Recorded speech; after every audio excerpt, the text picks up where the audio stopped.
Hello, my name is Rob Simpson and welcome to Directors Uncut. If this is your first episode, we put filmmakers from all corners of the globe on a huge list that covers everything from Greek weird wave to blockbuster action, and then we turn it into a lottery of directors by using a random number generator to pick a name out of the hat, whatever name comes out. I'm joined by a rotating cast of guest hosts to discuss them and their work through 2 films. But today we're doing none of that, because it's a break from convention. We are doing a Frightfest special. I did one we were doing this way back, but we have to have people who join me on this special. So this week I have been joined by Mike. Hello there. Hello. Kat. Hi. Hi. Vincent. What's up? And making his debut, Andrew. Hello there. Hello. How are you all? It's a loaded question, I know, a few days after Frightfest, but... Well, therein lies the question, are we recovered from Frightfest, or do we wish we were still there, or are we back to normal? And I suspect it's some combination of all. Yeah. Yeah, well, I mean, because I was lucky enough to get screeners in advance, so I've been living Frightfest since the end of July. So I have got no idea, like, what day, time. It's like September tomorrow or something, like, as we're recording this, and that's just, like, where did August go? So, yeah. Frightfest never ends. No. Well, not really. They've got all sorts of events, haven't they? They've got a Halloween one, they've got a Glasgow one. Yeah, maybe sort of bridge the divide and do one in the middle of Scotland and London. That'd be lovely. That'd be nice. Frightfest North. Yeah, Manchester perhaps. Home would be a good place for it as well. That's that's what I mean. Yeah, sorry. Factors in Liverpool. Yeah. So I guess we just jump into it, really. I mean, I'll have to defer to you because you were the people who went. So day by day, Friday, let's jump into Thursday Thursday is when it starts. It was a long weekend. Thursday evening. It's a 5-day weekend, isn't it? Yeah. Yeah. Although, in fairness, it doesn't start until Thursday evening. And what a start it was on Thursday evening when we had a big name of among horror directors come and open the festival, both in terms of what he said and then in terms of what he did. Because who was it that started the festival? Neil Marshall. Neil bloody Marshall. Boys, yeah. Yeah, he was there with The Layer, which, it was a film that opened Frightfest. Well, you set that up so clearly. Yes. The pause in the room says it all. All right. I will say I didn't hate The Lair. I thought I found some of it tense, I found some of it visceral, and some of it was quite pleasantly gruesome. But it was a lot of missed opportunities. I suspect that's going to be the kindest thing anyone will say about it. I've got some kind things to say. It was never actively boring. It was pacey, it kept moving, and the plot was coherent. There you go. There you go. A ringing endorsement. It was also, because it was trying to be like a greatest hits of Neil Marshall, so you had elements of Dog Soldiers and The Descent with a couple of, there was like a sword and shield at some moment, which was trying to be like Centurion. And then there was some like nods to Doomsday, but none of it worked when all put together. There was some borderline offensive accents used. I know the Welsh character in particular ruffled some feathers with his overt Welshness.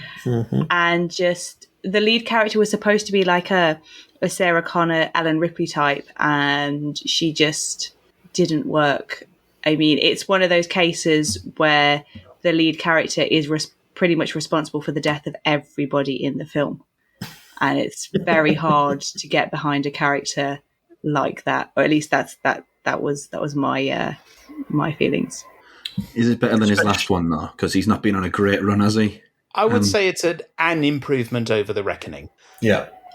Then again, so are many things. a marginal improvement over The Reckoning. But he says it is the same lead. Yeah, the same lead, with whom he is very close and promises to perhaps be the same lead in a number of his future films.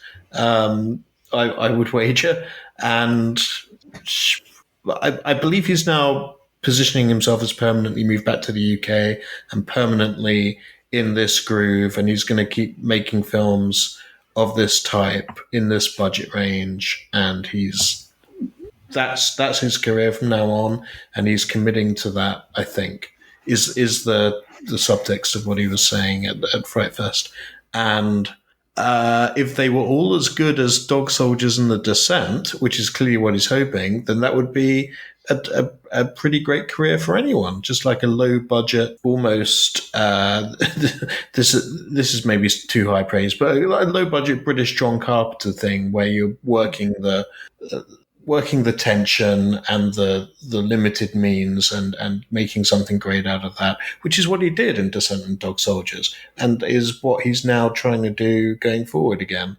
after the big budget experience of Hellboy didn't pan out. But I don't know if he's lost his magic permanently, but it's just not there, and it's not there with the left. Yeah, I think he's letting Charlotte Kirk, who plays the lead. She also co-wrote this and co-wrote The Reckoning, and she's co-wrote his next one. And I kind of feel that the two of them together don't necessarily work on paper. It's a pity. He needs his Amy jump, really, doesn't he? For Ben Wheatley, just to pad that reference out a bit. Yes, good point. He needs someone who can sit him down and say, all right, this is the beginnings of a good idea, but at the moment it's a bit shit, which he clearly doesn't currently have. Fortunately, after The Lair, would it be fair to say things picked up a bit as we received The Visitor from the Future? Yes. Well, I really loved the first 10 minutes of The Visitor from the Future, which is almost like a little short film in itself. The rest of it was fine, but the first 10 minutes of The Visitor from the Future gave me the pick-me-up I needed after The Lair, for sure. What is The Visitor from the Future, sorry? Well, The Visitor from the Future is more of a science fiction film than horror. Not that the two are mutually exclusive. And as the name implies, there is a visitor who comes from the future and comes back to the past to change the course of events. And he's being hunted by sort of a temporal police and along the way, and he's got to go back in time and find someone who's responsible for everything that goes wrong and stop them from doing that. But wouldn't you know it, there are ripple effects, which we'll come back to later.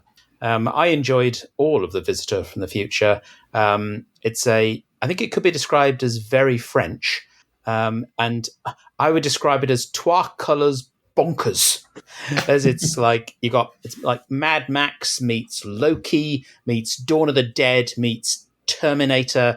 It's delirious, it's delightful, as well as time travel and apocalypse. There's also zombies, and Wow. at its heart, it's all about a father-daughter relationship.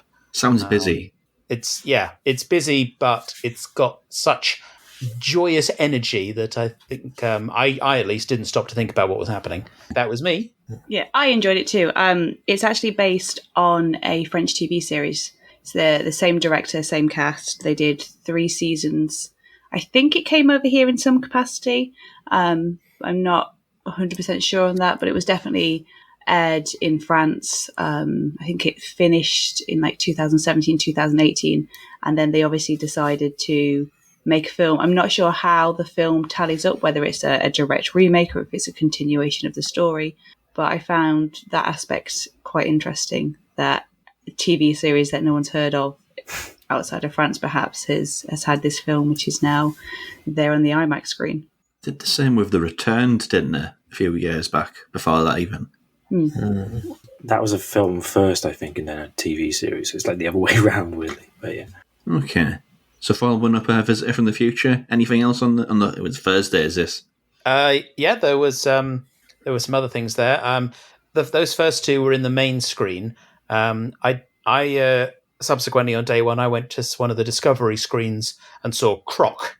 I love me creature feature. The first time I went to Frightfest 3 years ago, one of the highlights for me was Crawl, which was a great alligator movie, and this I'd hoped would do much the same with a crocodile, but it didn't.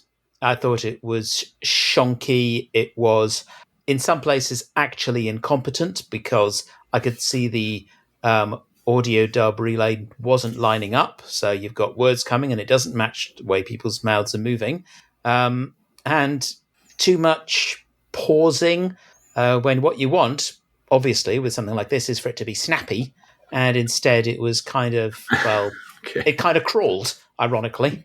And you'd think, a crocodile in Hampshire, there's a great premise. But, it was a squandered premise. Okay. Yeah, so it's from a production company who are basically trying to be the UK version of Asylum Films. So if you look on their... Yeah, exactly. If you look on their IMDb page, I think in the last 2 years, they've got about 40 production credits for films that they have made in 2021 and 2022. So these things are literally made in a weekend. Wow. And the story here is this couple go to get married in this idyllic place in the countryside where there's no staff working. It's literally just the guests and the priest. And then two crocodiles turn up, but then one crocodile disappears, never to be seen again. And we're left with one crocodile eating its way through the guests. But before that, it begins life like an old school late night Channel 5 film, where we learn later on he's the father of the bride, goes to look at the venue before bedding the member of staff walking him round. And cut to a couple of scenes later, the bridegroom and one of the bridesmaids getting it on with the lovely lines of, he says to her, "You've been staring at me so hard all night, I thought I had something on my face," to which she seductively says, "There could be." Oh, yeah. That's as highbrow as Croc gets, I feel. What I love about those movies is it makes you think that, what, filmmaking isn't that hard, that people probably can have a go at it. It's a public service that they're doing, stuff like that. I would like to jump in here and say that Croc was one of the most purely enjoyable times I had at Frightfest. It was knowingly terrible, but it was terrible in all the ways that can make a film fun. And it was just competent enough that it never came apart completely, and remained, for me at least, watchable throughout. The dialogue is abysmal, but it's abysmal in such a fun way. I laughed out loud during Croc more than I laughed out loud during any other film at Frightfest. So I don't know, maybe you just need to be on that wavelength or in the right mood that day. But there are films I sit through and I just kind of grumble to myself, "Oh, this is bollocks." But with Croc, I sat there with a big dumb grin on my face saying, "Oh man, this is bollocks," in the best possible way. The lechy father of the bride with his hunky muscles and flowing but unconditioned hair was very amusing to me. I mean, he's there with one of the bridesmaids hiding in the bushes. She says to him, "You're an ex-wildlife ranger. Tell me more about this crocodile." And he's just like, "Well, it shouldn't be able to survive in these conditions, and it's very dangerous." And she says, "Tell me something I don't know." And he says, "You've got a twig in your hair." And they just gaze into each other's eyes, and then he looks off screen and says, "Oh, there it is," and then they run off. I could have watched any number of films of this level of quality. If this production company is churning them out like this, I'm going to go away and track more of them down. I suspect this might have been the needle in the haystack of their production slate, because they can't all be this funny. I think it might be lightning in a bottle, but what can I say? I loved it. Good. I'm glad you did. Wish I had. Yeah, so there were two other films that screened on Thursday. So whilst people were watching Visitor of the Future, there was Bitch Ass, which is an attempt at it's billed as the first black slasher killer. That was its big selling point. It's the first black masked slasher killer. Bold claim. And it's set. We've got criminals as its protagonists. They go into this house, and the house has been rigged with booby traps inspired by games. So it's a little bit Saw. So there's like a game of Connect 4, and he basically wants to play all of his victims, and they've got to like beat him at the game. So there's like a really warped Connect 4 with guillotines, and there was Operation. So it's actually removing people's organs, and it's very silly. And because I watched it at South by, when I first watched it, I was in until about 45 minutes in, where he's killed all of his victims, and then they do the classic thing of they suddenly bring in a load more victims, and it's like, okay, well, the pace was flying, and now it's had to stop because I've got to get to know all these new people that are inevitably going to get killed off again. So that wasn't, well, it's fine, but I think there's better versions of that sort of film.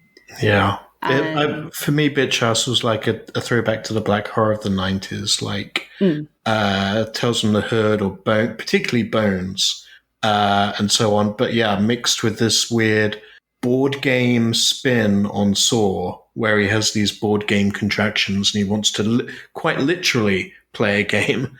I'm not sure the two halves of that necessarily gelled together very well. And it was also quite cartoony in a way that was very deliberate and stylized. Yes. But again, didn't necessarily match the material or come off. So it was like a bunch of different ideas pulling against each other, and it just didn't quite work for me, which is a big shame.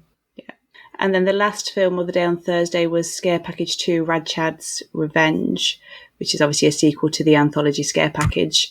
So this time, Anthony Cousins and Aaron B. Kuntz returned, and they were joined by Alexandra Barreto,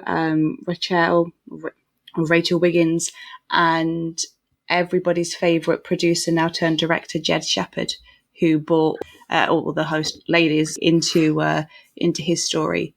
And it's a big fun horror comedy anthology. There's a story that skewers Final Girls. So it's called Welcome to the 90s, and it's New Year's Eve 1989, and it's on a sorority run. One house is the Final Girls house, and the house next door is the Going to Die house, or something to that effect. So it's all of your partying females, and then inside the Final Girl house you've got Ellen, Nancy, Sally, Laurie, and I forget the last one, but it's basically all of your key sort of iconic Final Girls from the 80s.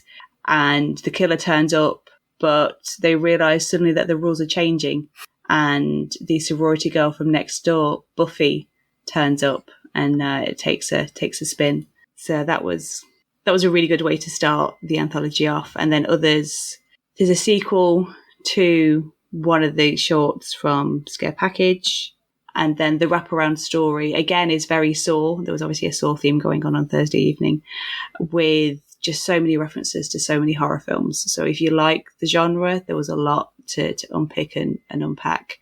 And there's a great use of a Frightfest favourite actor, Graham Skipper, which I won't spoil because I think it's going on to Shudder soon. But it was fun. I think I was lukewarm on the first Scare Package. I preferred this one, but I imagine if the first one wasn't for you, then it's probably not that worth seeking it out. But I had a lot of fun with it. That's the sort of benefit of anthologies, really, isn't it? It moves so quickly. If it's not for you, that segment, then there's something coming up in 10, 15 minutes. How was the quality of that one, though? I mean, generally across the board, is there that one? I mean, that's the gag, isn't it, with anthology horror? There's always that one bad one. I mean, I wouldn't say any of them were bad. I would say that Jed Shepherd's one tonally didn't fit in with the rest of them, because the rest of them were very high camp silliness, and his was a bit more somber. It was I think it was Gemma or Haley's brother had died, and they'd inherited a lighthouse, and then there was something with a remote control and a demon that was controlled by the remote. It was like Adam Sandler's Click, but with a demon sort of thing. But it had, the way that it was shot was very moody and atmospheric, which jarred with everybody else's sort of like over the top, like blood spurting everywhere. So it wasn't that it was bad, it just didn't necessarily fully work with the stories it was told again. So it sort of stuck out a little bit because That's of that. fair enough. Yeah. It was the I think it was the urban legend of the ghost you can see in the background in Three Men and a Baby. If you That was pause, it. There was a lot of talk about the ghost in Three Men and a Baby. So if you pause the tape, the VHS, at the right moment, you can see the ghost silhouetted against a window or in the corner of the room or wherever. So there was a lot of that, and she was pausing the tape, and eventually the ghost, well, not to spoil things, but the ghost starts to notice her back is the broad premise. So if you're a fan of Three Men and a Baby and urban legends, maybe that will be of interest. It's that odd Venn diagram you've got there. On to Friday then. Yeah, so Friday in the main screen started with a double KO of everybody's emotions. Started with Mally Elfman's Next Exit, which is a sci-fi suicidal road trip rom-com dramedy, and then it was followed up by Andy Mitton's The Harbinger, which is a pandemic waking nightmare thing. So yeah, I remember two of my friends, they came out of Next Exit, and the lady in front of them had to turn around and see if they were okay because they'd been crying so much because they were so upset. And yeah, The Harbinger is the one where the big scares were. Okay. Anybody else see them? Was anybody else traumatized by either of those films? I am just annoyed that I didn't see those, and with and one of the things I went to see instead. But I'll hold off on that to see in case anyone else wants to speak of Next Exit. I saw Next Exit, and it was absolutely an emotionally pummeling way to start the day. I was pretty, I don't want to say drained because that's negative, but I really felt like my emotions had to work out. I'm sure that anyone who has dealt with issues surrounding suicide would have felt it all the more. And there were definitely people coming out the screen with tears in their eyes, more than just a handful of people doing that. So, yeah, I would brace yourself if you're going to see Next Exit, but it is incredibly well performed. Especially by the lead pair. So if you are open to that kind of subject matter and willing to go on that journey with them, it is really well played. So I do recommend it. And as for The Harbinger, one of my absolute films of the festival, I thought it was brilliant. Superior COVID lockdown era set dream horror with a kind of Plague Doctor influenced spin on the Freddy Krueger type dream demon, and a wonderfully bleak, somber, wintry, quietly apocalyptic tone, especially towards the end, like quietly ominous, that I really appreciated. Absolutely one of the best films of the festival for me. Well, that sold me. Yeah, it's from the director of The Witch in the Window.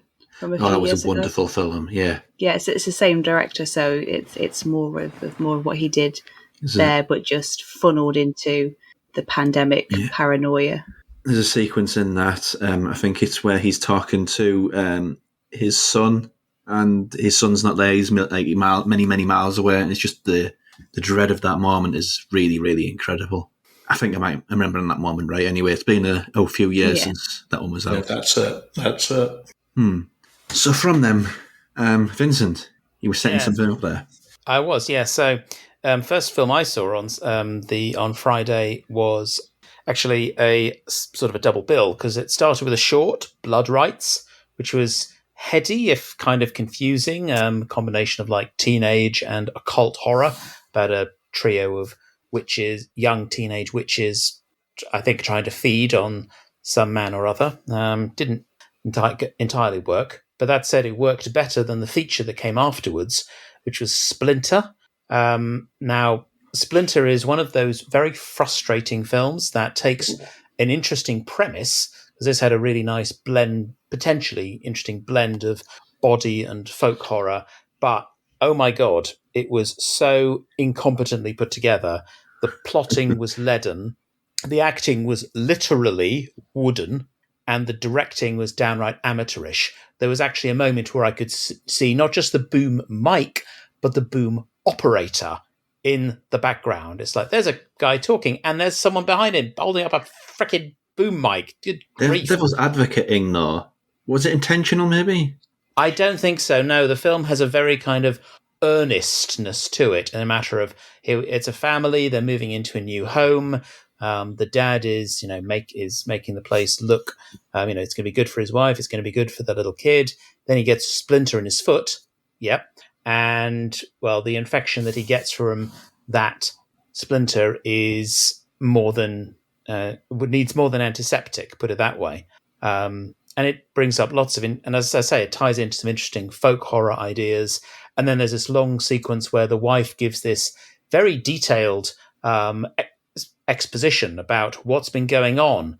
And it's like, wow, thank you for explaining it. So the people in the back could hear. No, I don't think it was being deliberately amateurish. I think it wanted to be taken seriously. Yeah. But, other opinions are available. So it's what is termed like the grassroots horror.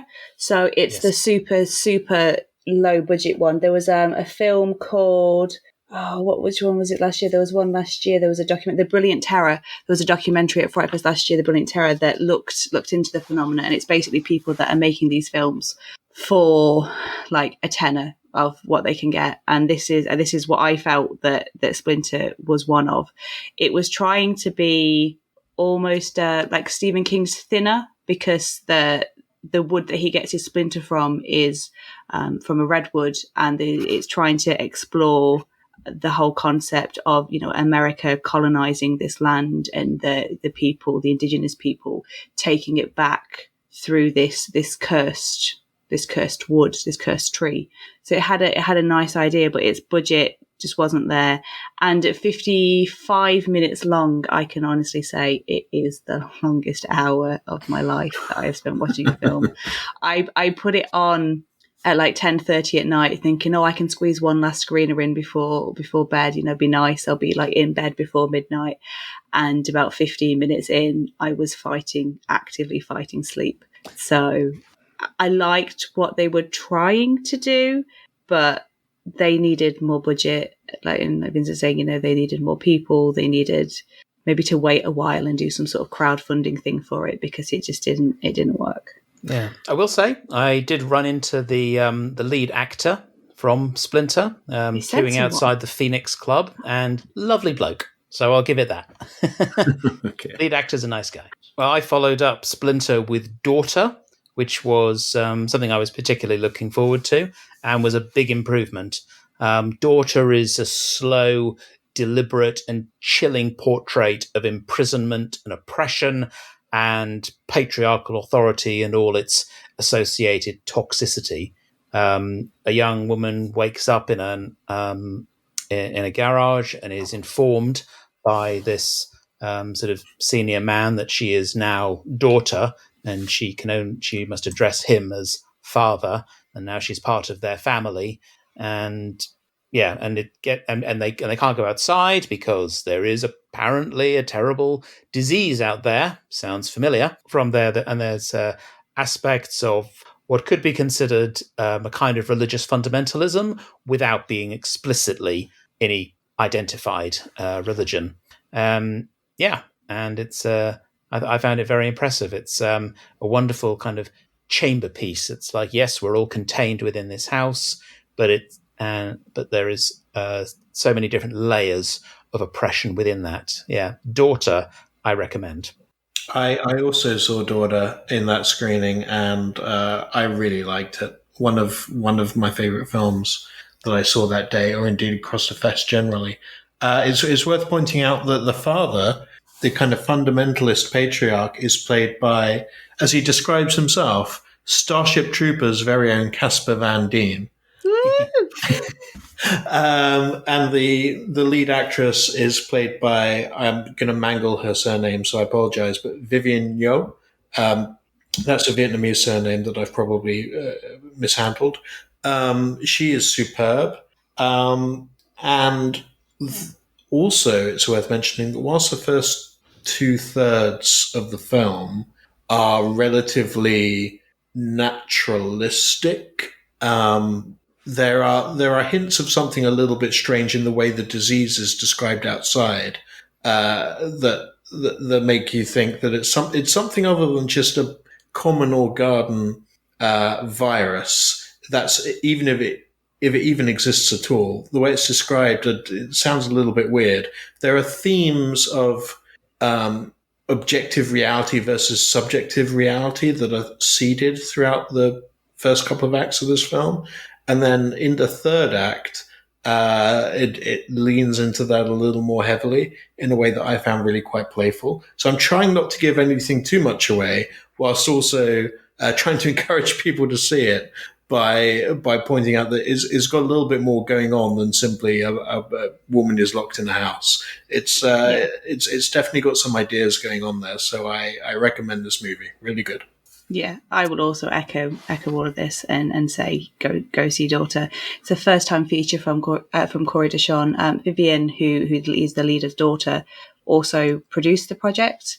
And Casper Van Dien, you think Starship Troopers, you think of the Big Point of Sleepy Hollow, you think what was he in, like Mega Shark versus like Giant Squid or whatever. You think Casper Van Dien, you think cheesy B movie sci-fi, but here he's really serious. He's really subdued. He wanted to do this project. I was talking to Corey during the festival, and he wanted to do this festival. He wanted to do this film, and he took a massive pay cut in order to do this project. And I think it's a testament to him being able to actually, find a decent script, that he chose to do that because he didn't have to do it.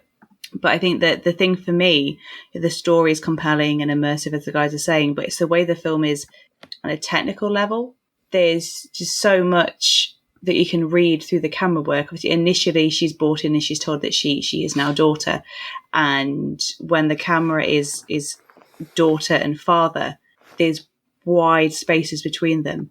But then when other characters come into the fray, the camera gets closer when they're together, and it's like subtly pointing out where the allegiances may or may not lie just through the visuals, which for a first time director, I was really impressed that they put so much thought into these shots, because like we were saying, it's a chamber piece, so it's just within this barnhouse building. And the work that they have done, it's like you don't really go outside, but all of the production design on the inside, there's lots of browns. They wear lots of tan, and there's lots of greenery. So it's like bringing the outside in. And there's like future essay thesis on the use of like mise en scène and camera construction in this film. So yeah, I definitely, if you're into that side of film, I would definitely seek it out. Sold. Totally. Following Daughter. Well, going back to the main screen, had showed a Wounded Fawn, followed by Night Sky. So to go through those two, A Wounded Fawn was a very weird film of very much of two halves. I would sum it up as saying I thought it was thrilling, I thought it was intense, and at times I thought it was delirious. You've got mythology, you've got psychological, and you've got occult horror in there. There's, again, toxic masculinity, because let's face it, what's more horrific? There's madness, and there's an interest, shall we say, in poetic justice as well. So we start off with this mysterious fella who we quickly discover is murderous, although it's not entirely clear why. Then we meet a woman who is trying dating, and you can probably see where this is going. And the first half is kind of like the recent film Fresh Meat. And then the second half is, well, I suppose the closest thing that leapt to mind for me was The Evil Dead.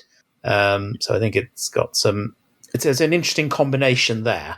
And whether that works or not, I think will depend on how you feel about sudden narrative swerves, and the way and of course also the way that it treats its particular characters. Because on the one hand, you've got your fairly humane female protagonist that we have that it kind of focuses on for a while, and then the focus kind of shifts onto this much nastier male character.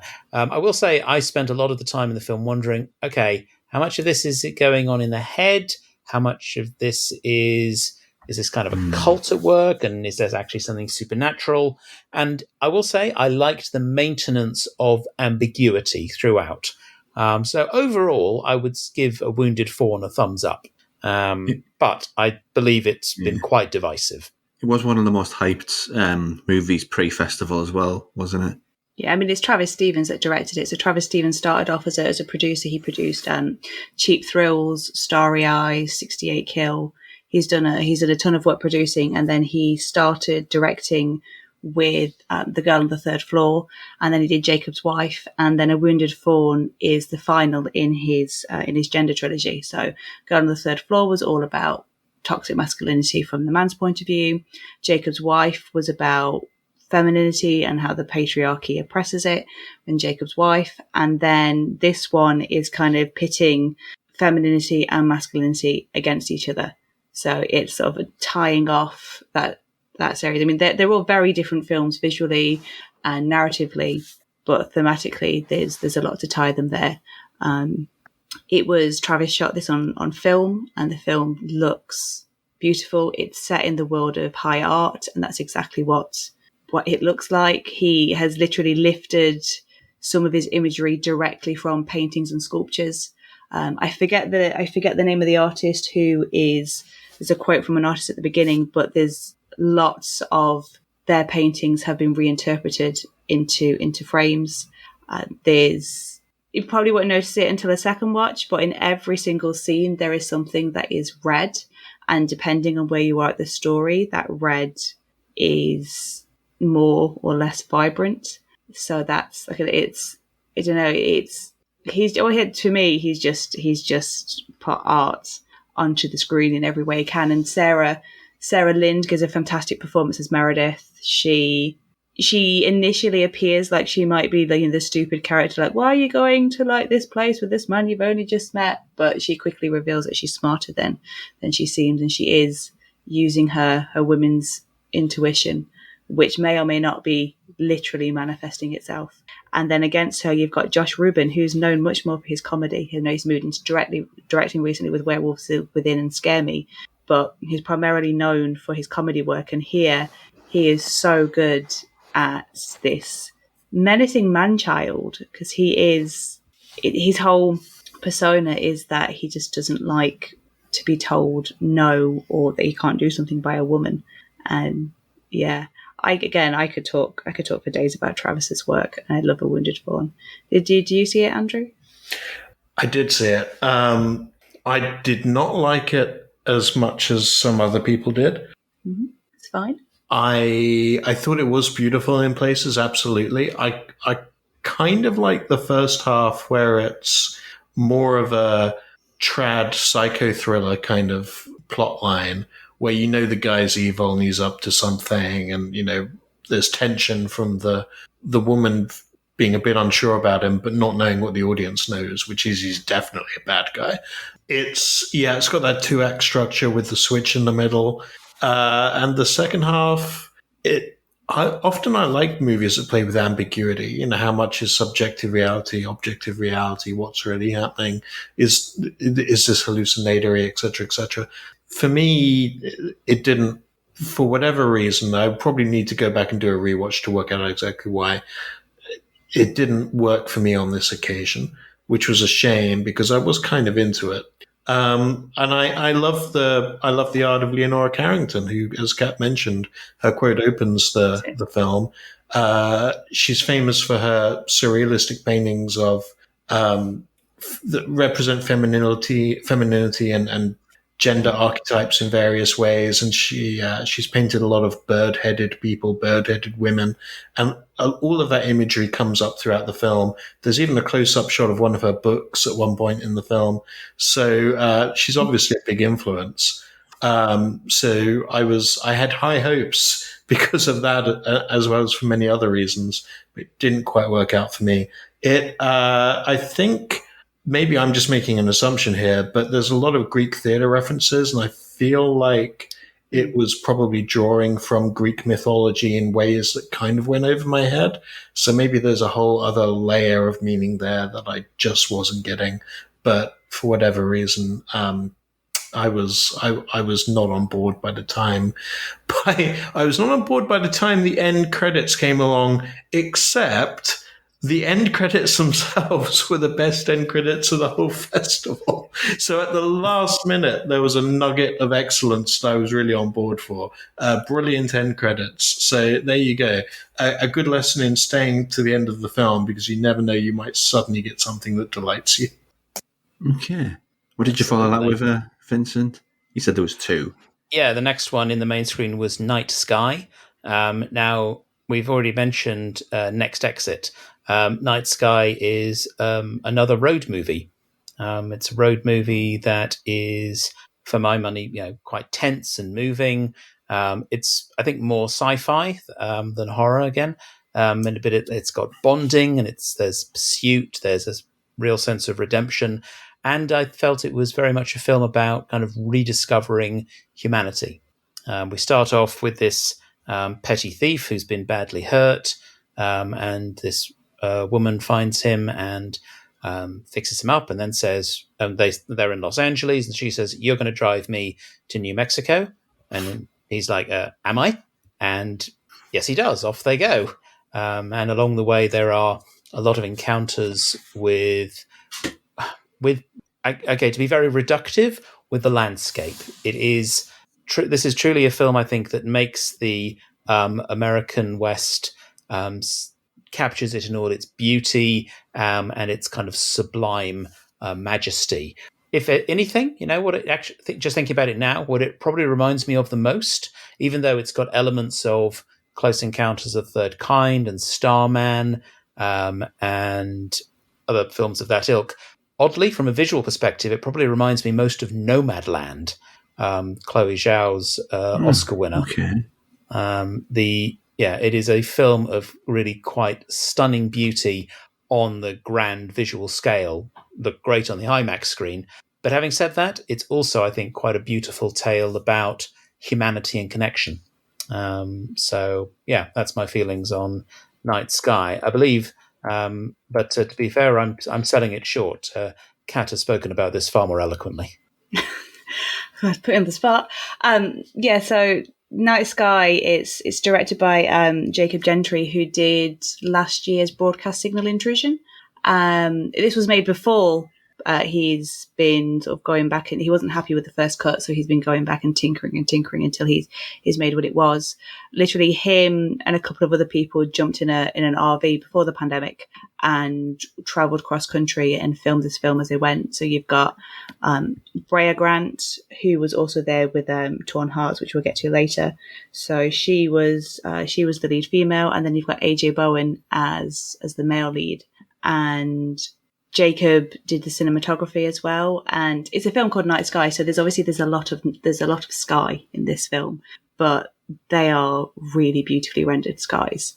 There's a lovely scene towards the start where they're in California still, and they're in a convertible, and the convertible's at the very lowest part of the frame, and then the rest of it is just like the magic hour, the sort of hour that Michael Bay loves, and it looks beautiful. And then as these characters who are apart from so you've got the male character who is just completely closed off from the world, and then the female character believes that she can communicate with higher power, with higher beings. So she's a bit of a space cadet, so she's not really on Earth either. But as the story goes on, they become closer and mellower. And whereas the sky starts off really serene and peaceful, as the story reaches its climax, that becomes more stormy and foreboding. So I kind of like the juxtaposition of those. And for me, yes, there's the elements of Starman, and our main character's a little bit like, she's got a little bit of Lilu from The Fifth Element to her. But for me, this film has the intrinsic feeling and DNA of the Terminator and Terminator 2, just purely in the sense that it's a road movie. And because obviously the Terminator films are road movies, and they're sort of set in similar parts of the country, but there's also this unspoken romantic element which the Terminator has, and there's also a third character who is pursuing these leads for reasons that become clear as the film progresses. So it spoke to me on my Terminator nerd level, and yes, it did lead to many conversations between me and the director about Terminator. So yeah, if you go to Frightfest for a horror film, you're not going to get on with it. But if you want something that's nice is such a wishy-washy word, but a beautifully shot tale about human relationships, then I don't think you can go too far wrong with Night Sky. It has evolved a lot over the years, though, hasn't it? Not Frightfest. It's not just a pure horror festival anymore. It's a bit more genre agnostic these days. Yeah.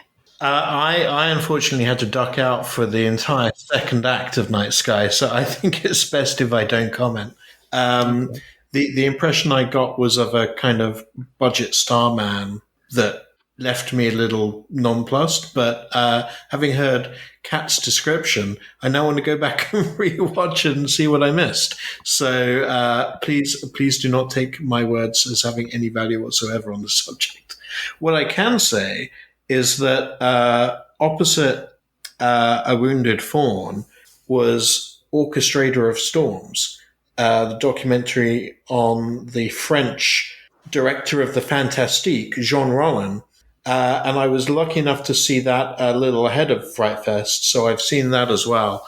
And, Jean Rollin is really too much of a big subject to get into on this podcast. But for those who don't know him, he is very idiosyncratic. He has a very personal vision. You either on his wavelength or you aren't. Very dreamlike imagery. Keeps returning to the same tropes and images of basically sexy vampires amount for at least half his filmography, I think. But if you can get past the slightly made on a shoestring aspect of some of his films and look at them as real art, then they're clearly ripped directly from his subconscious in a way that you just can't fake. And this documentary was, I think, would be a great intro for anyone who's not that familiar with him, and maybe a great love letter for people who are. It's in terms of its structure and its format and so on, it's no great shakes. It's basically a talking heads and clips documentary, but it was well done. And if you're into the subject matter, you should absolutely check it out. And that's from it's an Arrow Videos production, so I would imagine it's coming to their streaming service at some point. Yeah, I mean, I caught it at Fantasia, and I was not particularly familiar with the filmmaker, so I was coming at it from the new to it. I did struggle a little bit because there's so much information. It packs so much information in, and it was a bit overload because I knew nothing. But as Andrew says, for somebody who is familiar, it's perfect, and it gets quite emotional towards the end. Unfortunately, he's no longer with us, and they go into that in a lot of detail. And as a layman to him, it did sort of intrigue me enough that on the ever expanding list of things to watch, there's some of his films on there now. Cool. Following Orchestrator of Storms, there we go. I remembered it correctly. What follows that? Well, I've got nothing now until the film that followed Night Sky in the big screen, which was Final Cut. So, does anyone have anything from before Final Cut? No, I mean, I've seen everything on Friday, but I'm happy to go. I'm not going to go through all of them. I'm happy to go with, yeah. Let's go to Final Cut. Yeah, let's go to Final Cut. But this is a French language remake of the Japanese film One Cut of the Dead, which played at Frightfest when it first came out a few years ago. If you don't know the plot of One Cut of the Dead and now Final Cut, then it's a bit of too much of a spoiler to really go into it. But it's basically a riff on the idea of the kind of one-take zombie movie, no cuts, that kind of a deal. So it starts off with that and then gets a little more intriguing, a little more complicated from that point on. And it's a comedy. So the one thing I'd say, well, the two things I'd say about Final Cut are there's no real reason for this film to exist. It's perhaps of use for French-speaking people who don't like subtitles and don't want to watch the Japanese version. If you're okay with watching the Japanese version, just watch that. That's fine. The other thing I'd say is that there's a slight caveat to that, which is that Final Cut does introduce some gags about the fact it's pretty much a shot-for-shot remake. So it does reference the fact that the Japanese version already exists and kind of milks that a little bit for some fun references. But that's not enough to make it worth seeing in above and beyond the Japanese version. It's not as well paced. It's not as funny. It just doesn't click in the same way for me. So sorry, but thanks, but no thanks from me for Final Cut. Yeah, I would echo that. I mean, the original is about 70 minutes longer. This one is just under 2 hours long. So yes, it does add some new conversation about we're remaking this film, but that doesn't warrant it being that much longer. I know people that haven't seen the original and saw Final Cut first and they thought it was amazing, but I think it is because, as Andrew says, it's that first experience of what they do. That is where the magic is. So if this is the first time you're seeing it, great, you're in for a treat. But if you want to, if you want a treat with a cherry on top, you need to go back to the original because it's done so well there. So well. The pom actor crosses streams, as it were, doesn't she not? And she appears in this one too. Have I got that one? A bit of trivia right? The Japanese producer character crosses streams. So the woman who is has set up this film to exist to launch a streaming service or a streaming TV channel of some kind, and wants this to kick off the launch day as a one cut zombie movie. For whatever reason, she is in the original Japanese one, and she is also in this. For some reason, she is now getting a French director to basically redo the same plot. So she crosses over. And there are references to the original where the director of this version is looking through a brochure about the original film and scratching his head and trying to work out how to make it work in French and so on. And there are gags that come from that. That's, for anyone who's seen the original Japanese version, that's the only real highlight of this film. In every other regard, you're just constantly wishing you were watching the original, I think. Okay. Yeah, I didn't bother with Final Cut, particularly because I felt, well, I've seen the original. I don't imagine seeing this remake's going to add much to it when I could see something else. So I did see something else. I popped my trauma cherry by seeing Eating Miss Campbell.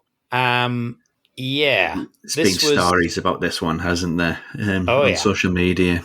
Now I can say that having seen Eating Miss Campbell, it left me thoroughly traumatized. It is. It takes. It has a self-aware, breaking fourth wall capacity that would make Deadpool envious. It is more taboo and edgelordy than is healthy for anyone. It's certifiably crazy. It's gory and gruey. It's stupid, kind of in a pleasing way. And the director and cast were there to talk about it. And I think it's quite clear that the director was kind of inviting people to criticize or be offended by his movie, and he would probably just tell them to fuck off. I think it was certainly an interesting experience. I don't know if I could wholeheartedly recommend it, just in terms of it will push a lot of buttons. Yeah, it's going to push a ton of buttons. So it's a girl who she keeps waking up in a different type of teen horror film. And no matter how many times she tries to kill herself, she keeps waking up in another one. And the story is of this one, she's in a story where she becomes a cannibal. But it also, it's working up to an event. Instead of the prom, it's working up to an all-you-can-eat massacre, whereby the winner of the all-you-can-eat contest gets a gun, which they can choose to either shoot themselves or their classmates. So this is a film that is targeting teen suicide and school shootings, which are obviously very controversial, very sensitive topics. And whilst trauma is known for being zany and controversial and pushing buttons and things, I feel that this might be a little too close to home with the state of America at the moment. And there's also there is one joke in particular which makes reference to the Alec Baldwin tragedy, which that feels like at some point somebody should have read The Room and gone, let's not include this one. There's a line.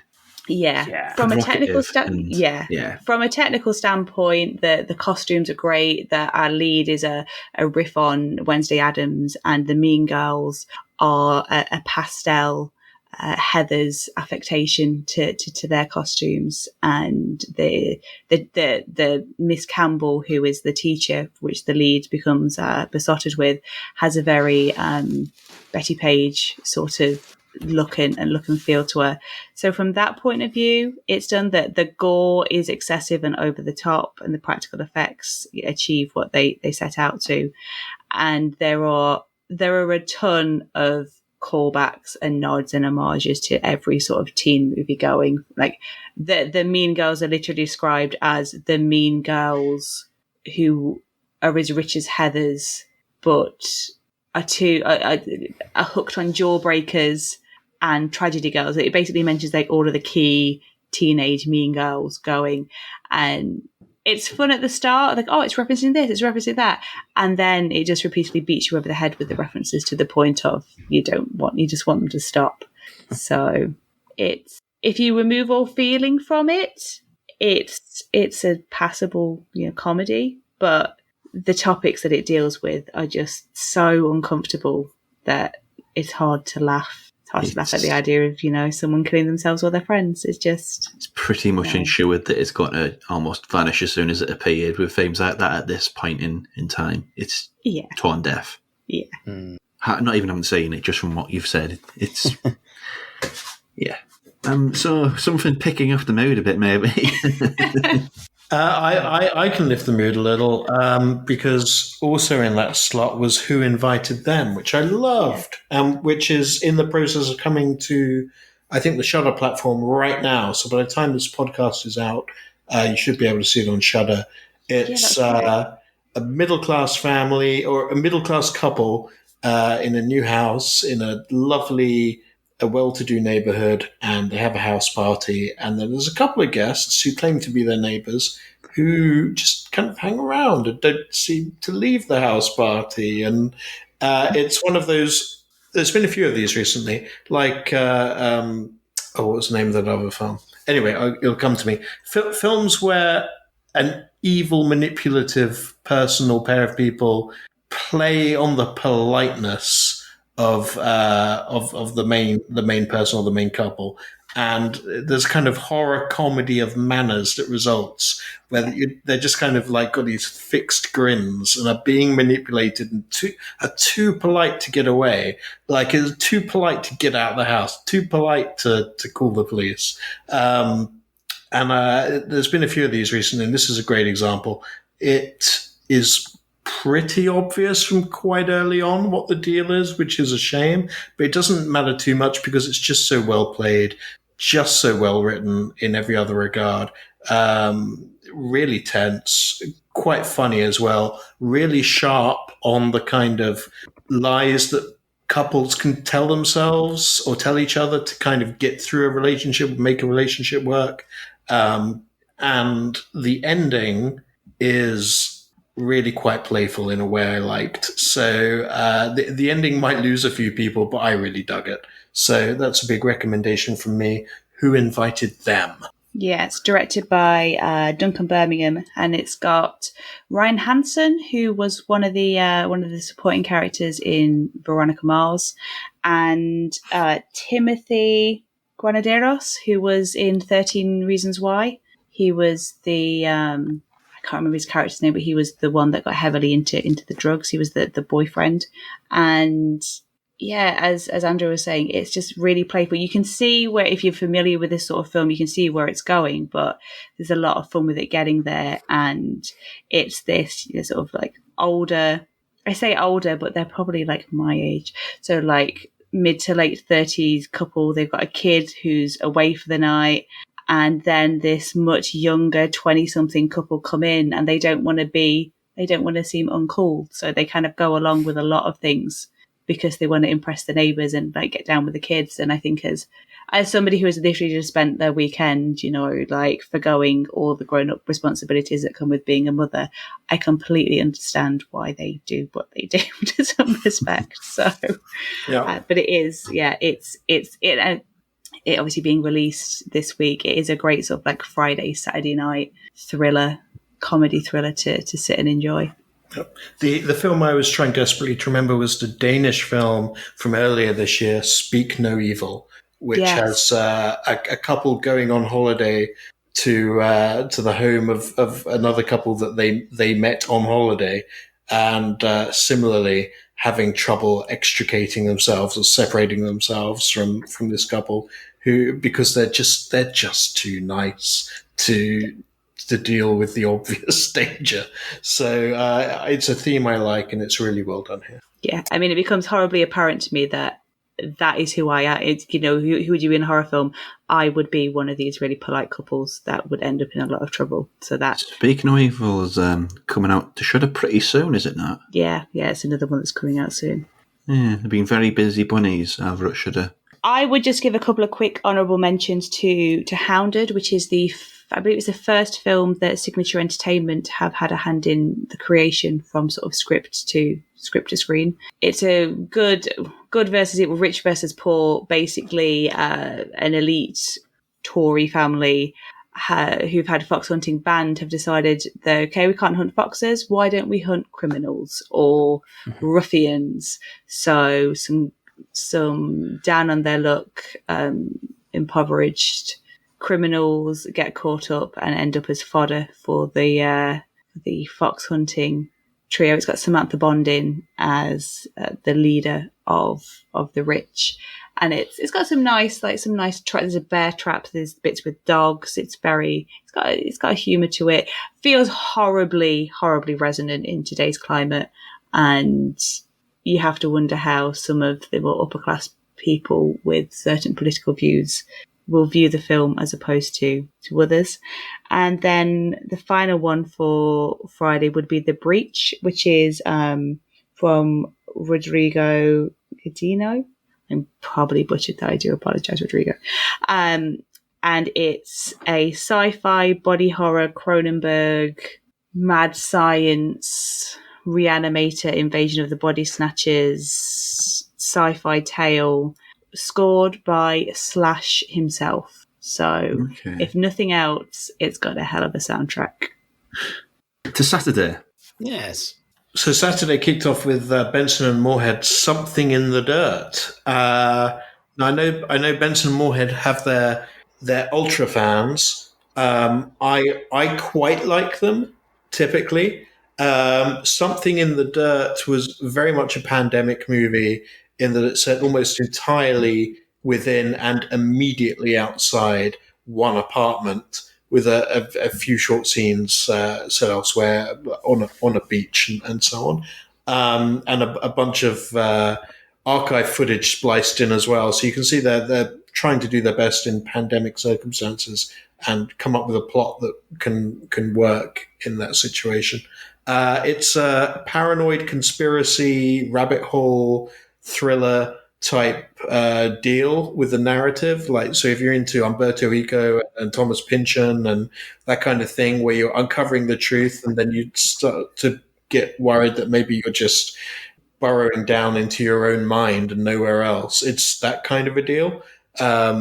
Is there a magical sci-fi force at play in the apartment or not? And also it's a story of two chalk and cheese guys who are investigating together, and their relationship, which is nominally friendly, but also they're so different that under intense pressure arising from their investigation, they kind of start turning on each other and in a really kind of aggressive way. So it's a relationship study as well. For me, it didn't work. It teetered on the edge of, is this all going to come together, or is it just going to be a big vague mess? And for me, it ended up being a big vague mess, and my least favorite of Benson and Moorhead's movies. But like I say, other people really, really love these guys, and maybe some of them might have found something more to enjoy in this than I did.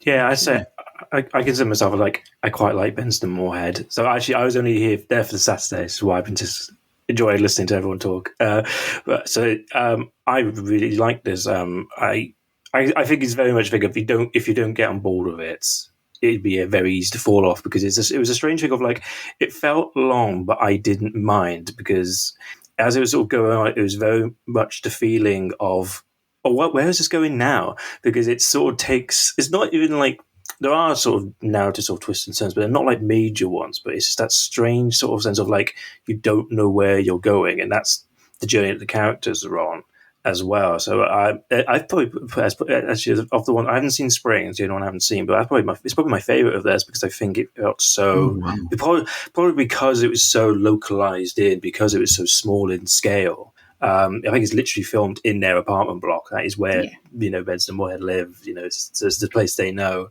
I think for all that it's been done in a pandemic. It still looks great. It's got some very impressive effects, and I think it's that wooziness of like Under the Silver Lake, but not quite as insufferable in divisive. Its message. Yeah, it's also weirdly a little bit like Nope in the sense of the plot.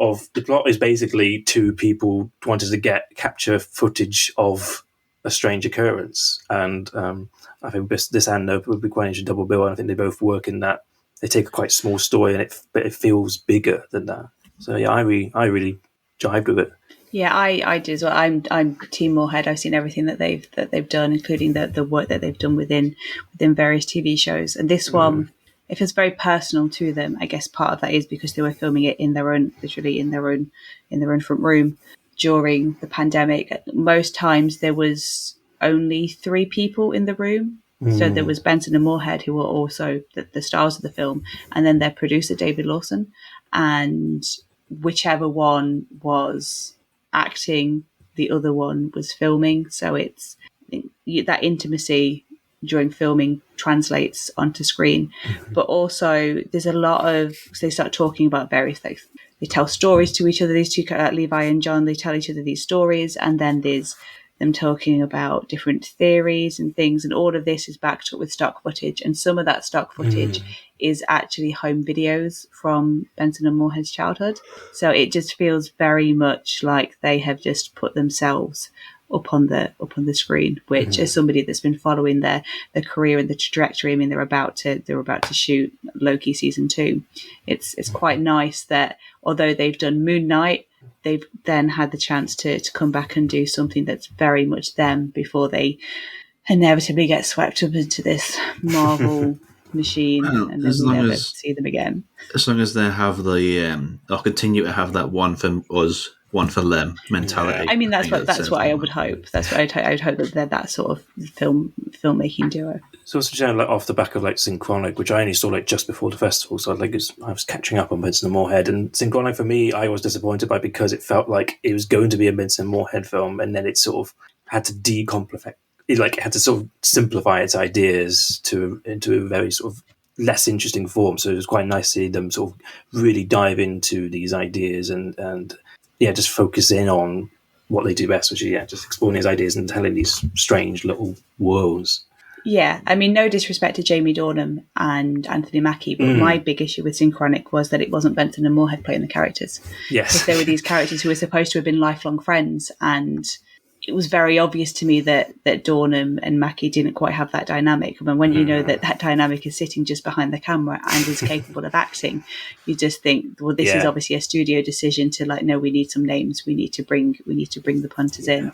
And that was my disappointment with Synchronic. And here they're back in front of the screen again. And although this time they're playing strangers, in the Endless they played brothers, here they're playing strangers. It still worked in a way.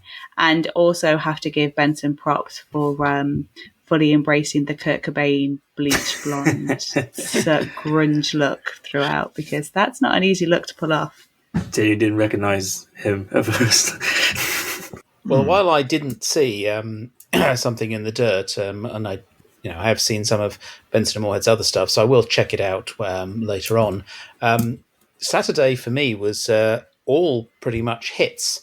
I started off with, again, a short followed by a feature. The short was Alien Dick, From which Ryan Kruger. is, a literal dick pic. That was followed by the feature The Ones You Didn't Burn, which was a wonderfully eerie and dreamlike folk horror with a brother and sister coming back together to their late father's farm and then discovering, oddly, much like, say, perhaps they did so many things that Splinter didn't manage to do, bringing in themes of grief and recollections and recriminations. I followed that up with She Came from the Woods, which I thought was an ingenious blend of comedy and slasher and occult horror. It was genuinely scary.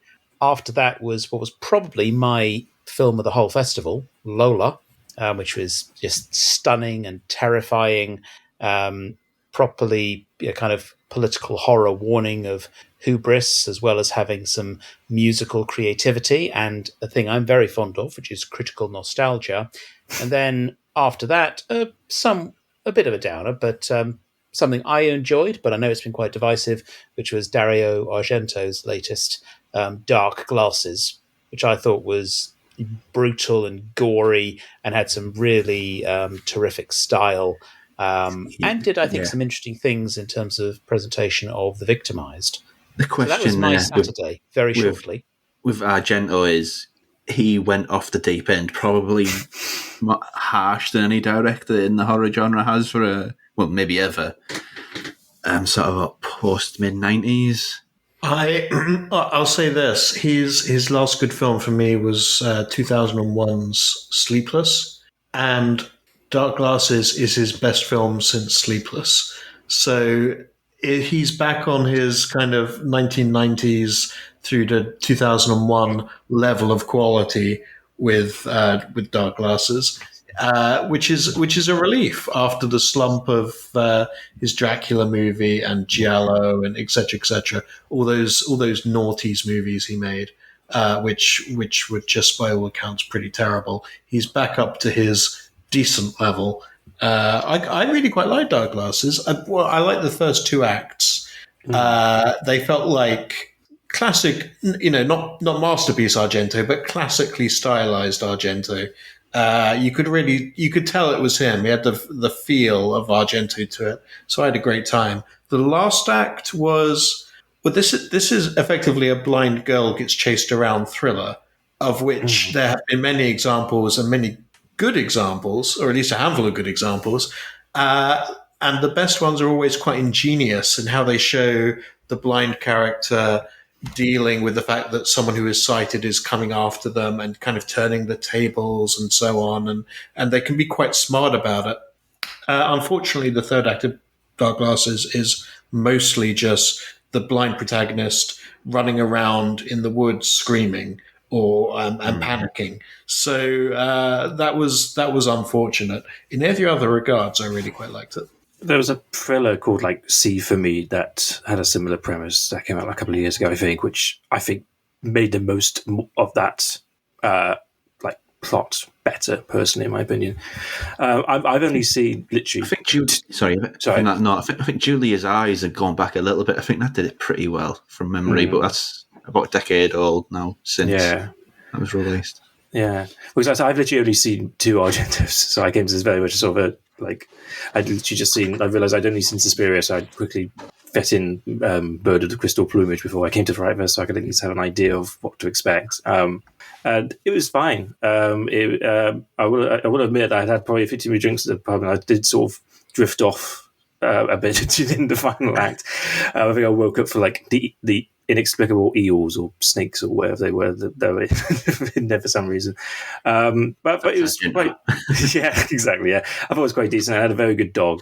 I think the dog was my favourite. A very good boy. A very good dog.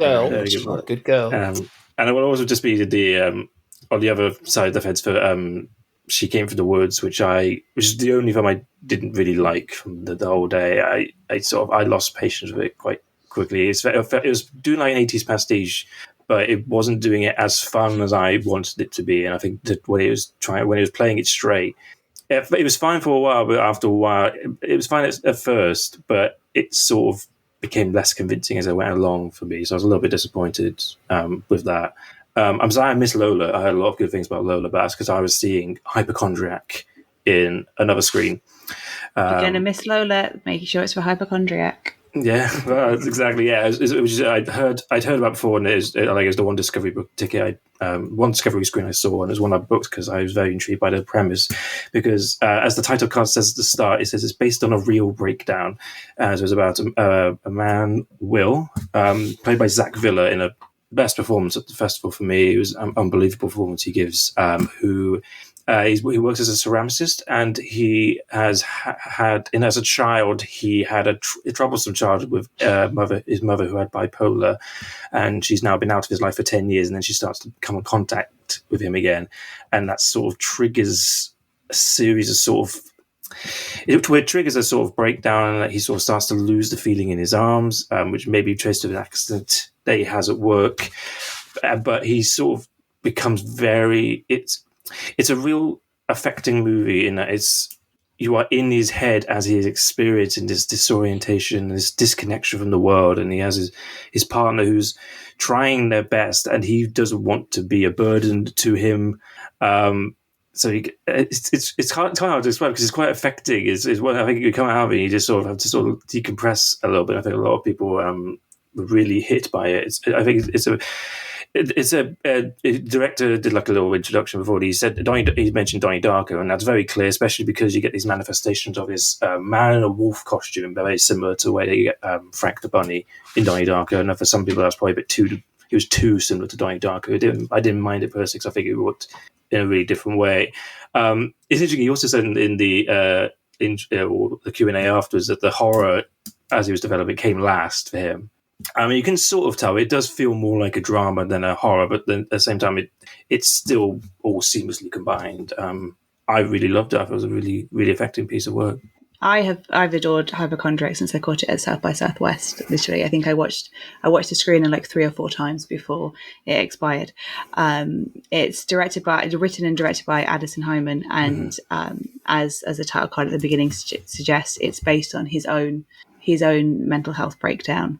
And it is Donnie Darko meets Daniel Isn't Real. It looks beautiful. It's so atmospheric. The color palette, there's lots of blues and grays, with him sort of almost fading into the background as his mind takes over and his paranoia and things seep in. He blends into the background, and then that carries through into the end when things get a little different. But it's also got this really powerful love story at the heart of it, because Will and his boyfriend, they love each other, but it's that thing with when you're with somebody that is dealing with mental health problems, it strains that relationship in ways that you don't expect. And in reality, Addison unfortunately didn't have a partner when he was going through what he was going through. But in this, there's the boyfriend played by Devon Gray, and it's just heartbreaking to see these two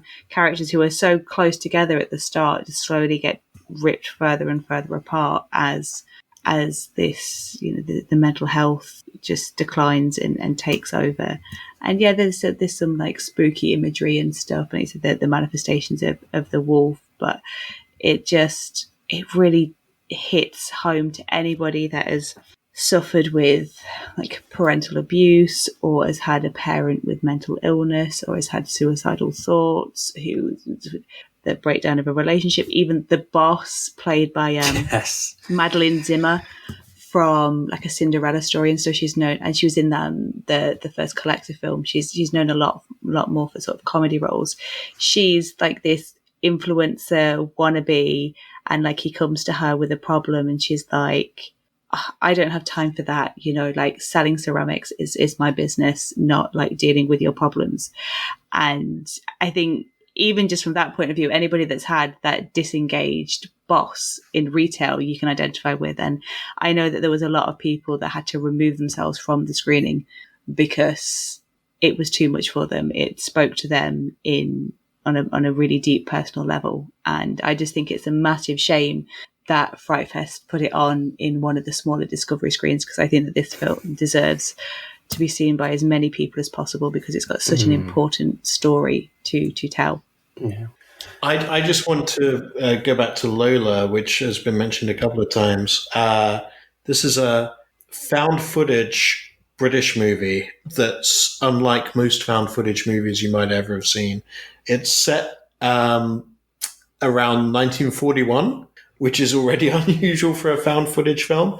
And it's about two very well-spoken, posh British women who live together, and one of them has designed and built a machine which can predict the future, or in fact show the future, as if it's picking up, or as it is in fact picking up radio waves via quantum mechanics. So they initially watch a bunch of pop music videos and get really into David Bowie, which is, I mean, if you're in wartime England and things are a bit depressing, what better way to cheer yourself up than watch David Bowie and experience the future as if it was the past, and so on. So the reason this is found footage is because they're filming themselves doing this and talking about the incredible machine, which is called Lola, hence the title, that they've built. As you might expect, such a machine would be incredibly useful in the war effort. So they get roped into using it to tune into radio waves that give information as to where bombs are going to hit, and then after that, where naval battles are going to take place, and so on and so on. So the British war machine is using them to help win the war. And that sounds like it's possibly a good idea, but also, because of the kind of movie it is, that it's bound to go wrong, and it does. And things go horribly, horribly wrong in a kind of darkest timeline sort of way. And this involves Nazis in England and all kinds of stuff, and it's a pretty great thriller from that perspective, I thought, as well. The best thing though is when they start tuning into radio waves from the future, and they start picking up some very ominous pop videos suggesting that they've led the timeline astray, which are all written by Neil Hannon of, oh God, someone help me out. Neil Hannon of Divine Comedy, I think. The Divine Comedy, thank you. And the song titles are things like The Sound of Marching Feet and Meet Me at the Gallows and things of that nature. So that's the first indication that the future has gone dark. So the big question is, can they reset things? Can they get the timeline back on track? I thought this was great. It's really amazing to look at. Black and white Bolex film, actually shot using a Bolex, really well performed, really well imagined, with the kind of modern pop music in the 1940s being anachronistic. Towards the end, it does run into that found footage issue of why they're filming this and why there are multiple cameras going, and then that sort of a thing. But I love so many other aspects of it that I didn't mind that at all. So hugely recommended Lola. Yep, I would second all of that. Yeah, it's Lola is very distinctive and really powerful and very engaging, and I think it's got some interesting things to say about our own sort of engagement with wider events. So yeah, highly recommended. And the footage as well that's spliced in, they've, as well as shooting their actors on a Bolex, they've also got archive footage from the 40s that they've digitally manipulated in all kinds of exciting ways to depict a kind of different World War II than the one we know. And it's really smartly done. So just on a technical level, I thought this movie was... It feels strange. You've got this kind of square aspect ratio, and it's all black and white, and it's found footage and so on. Not the kind of thing that you'd say, wow, technically this is really impressive. But when it gets into it, as the movie goes on, some of the images are really, really nicely done. So just on that level as well, really great film. Yeah, another really great film is The Leech, which is directed by Eric Pennicoff, stars Graham Skipper, Jeremy Gardner, and his now wife Taylor Gardner. Skipper plays a Catholic priest, Father David, who takes in this homeless couple played by the Gardners at Christmas time, and they aren't the best house guests, but as Father David starts to get paranoid and he wants them to leave because they're not Satanists, but he sort of almost views them as that because they're into like their heavy metal music and their drugs and drinking drugs.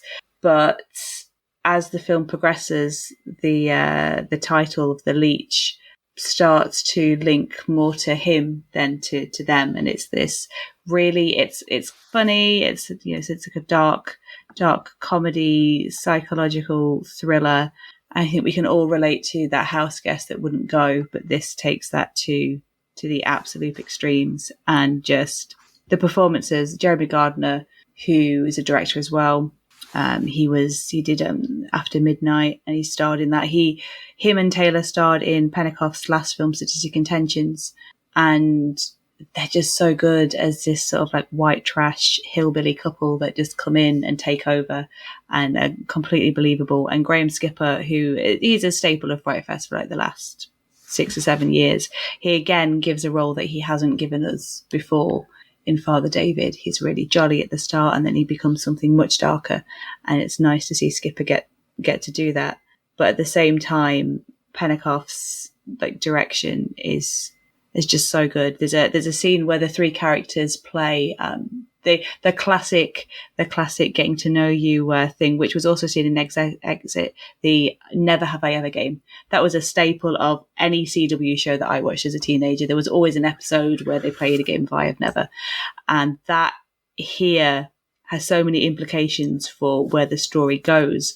But at the same time, there's drinks and there's drugs involved. Pennicoff is manipulating the camera so that it almost feels like you, the viewer, are in that game and you are getting drunk and you are getting stoned or whatever. And the colours, as Father David loses his grip on the house and what's happening, so too the camera loses itself and gets shaky and the colours become more vibrant. And then, whereas Christmas was in the background, suddenly there's fairy lights everywhere, screaming like red, white and green.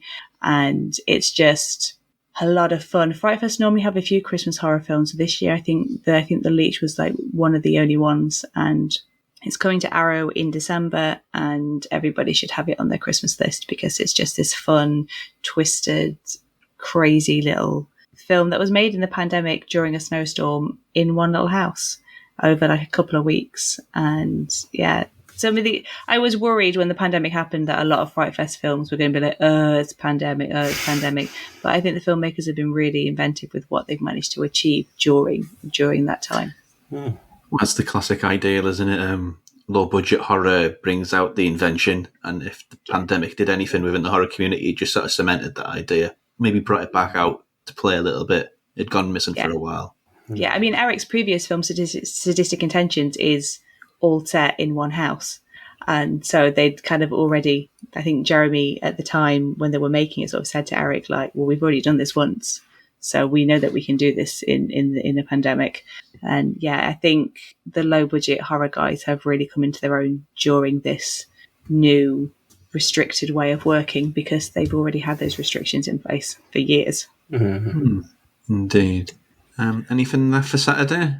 Very quickly, Raven's Hollow, which is the Edgar Allan Poe as a young army captain leading a small group of soldiers on a kind of scout mission in upstate New York, and coming across a kind of township called Raven's Hollow, where he encounters a murder and then possibly supernatural occurrences. I was kind of watching this and kind of vaguely into it, but not especially, until I realized that it was best understood as a kind of comedy. In which the game, you could almost do a drinking game where the rules are you need to drink every time something from one of Edgar Allan Poe's poems or short stories is prefigured by events of the film. So the kind of supernatural force in this is pretty much a giant raven. And there's a beating heart and all this kind of stuff. It just goes on and on. So if you're an Edgar Allan Poe fan and you want to play tick off the reference, then you can watch this. It's very silly, and I got more and more into it the more silly I realized it was. So that was all right.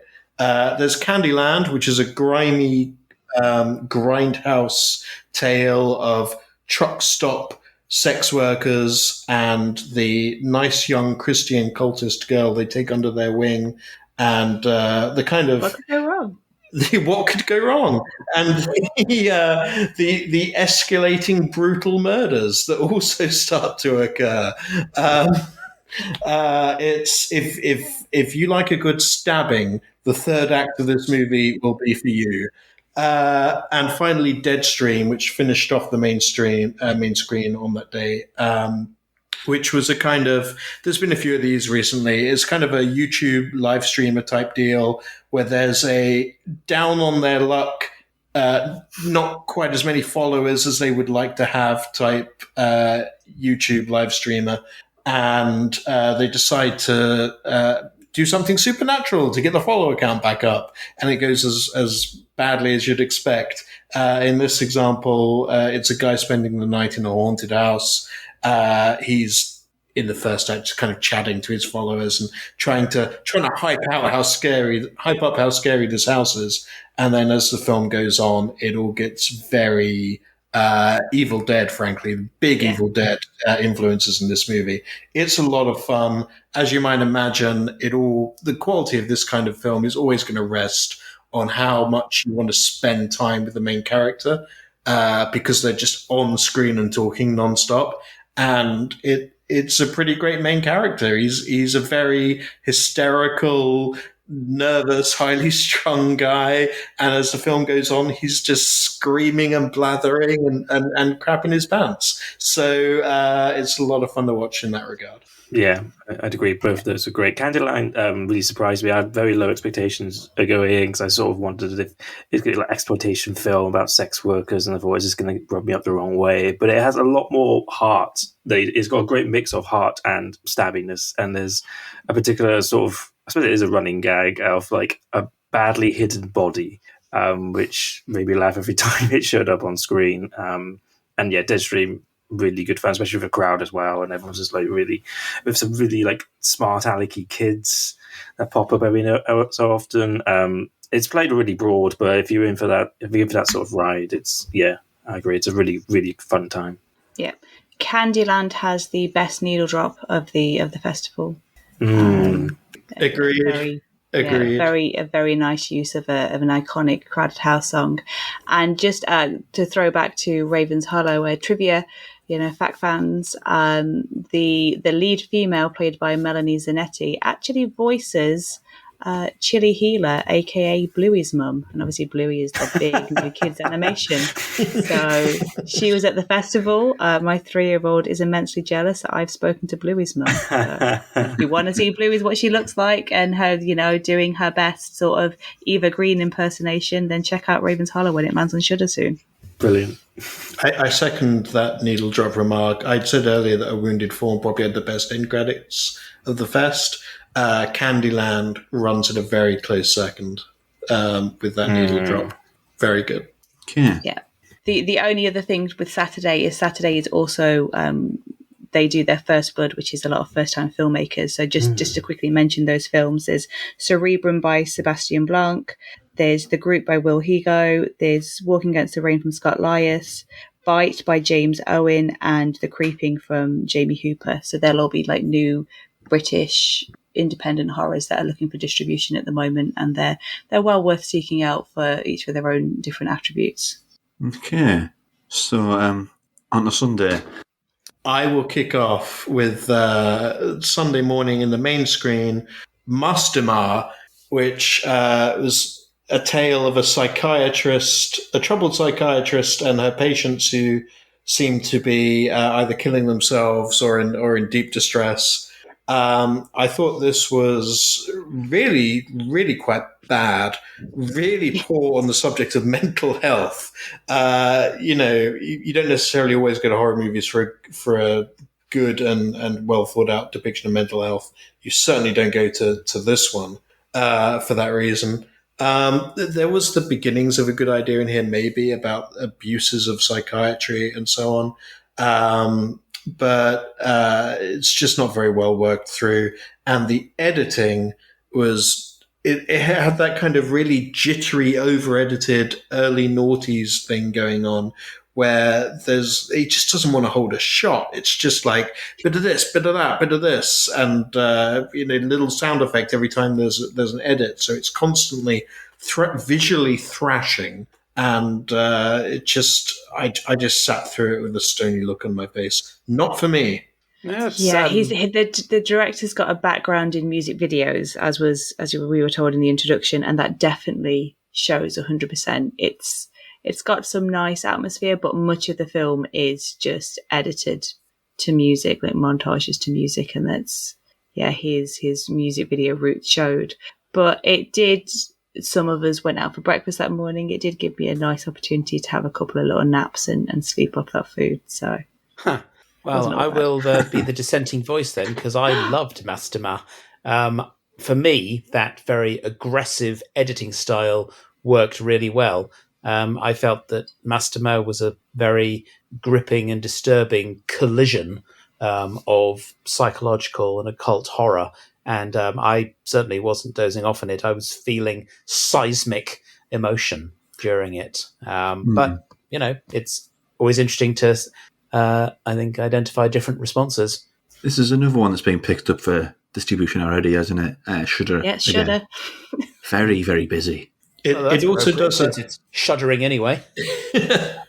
It also does that thing where people get on the phone to each other and say stuff like, "That Latin you gave me, I've translated it. What does it mean? You'd better come and see me, and I'll tell you then." and so on and so forth. There's at least 3 separate occasions where people pick up the phone and say, "I've got something really important to tell you.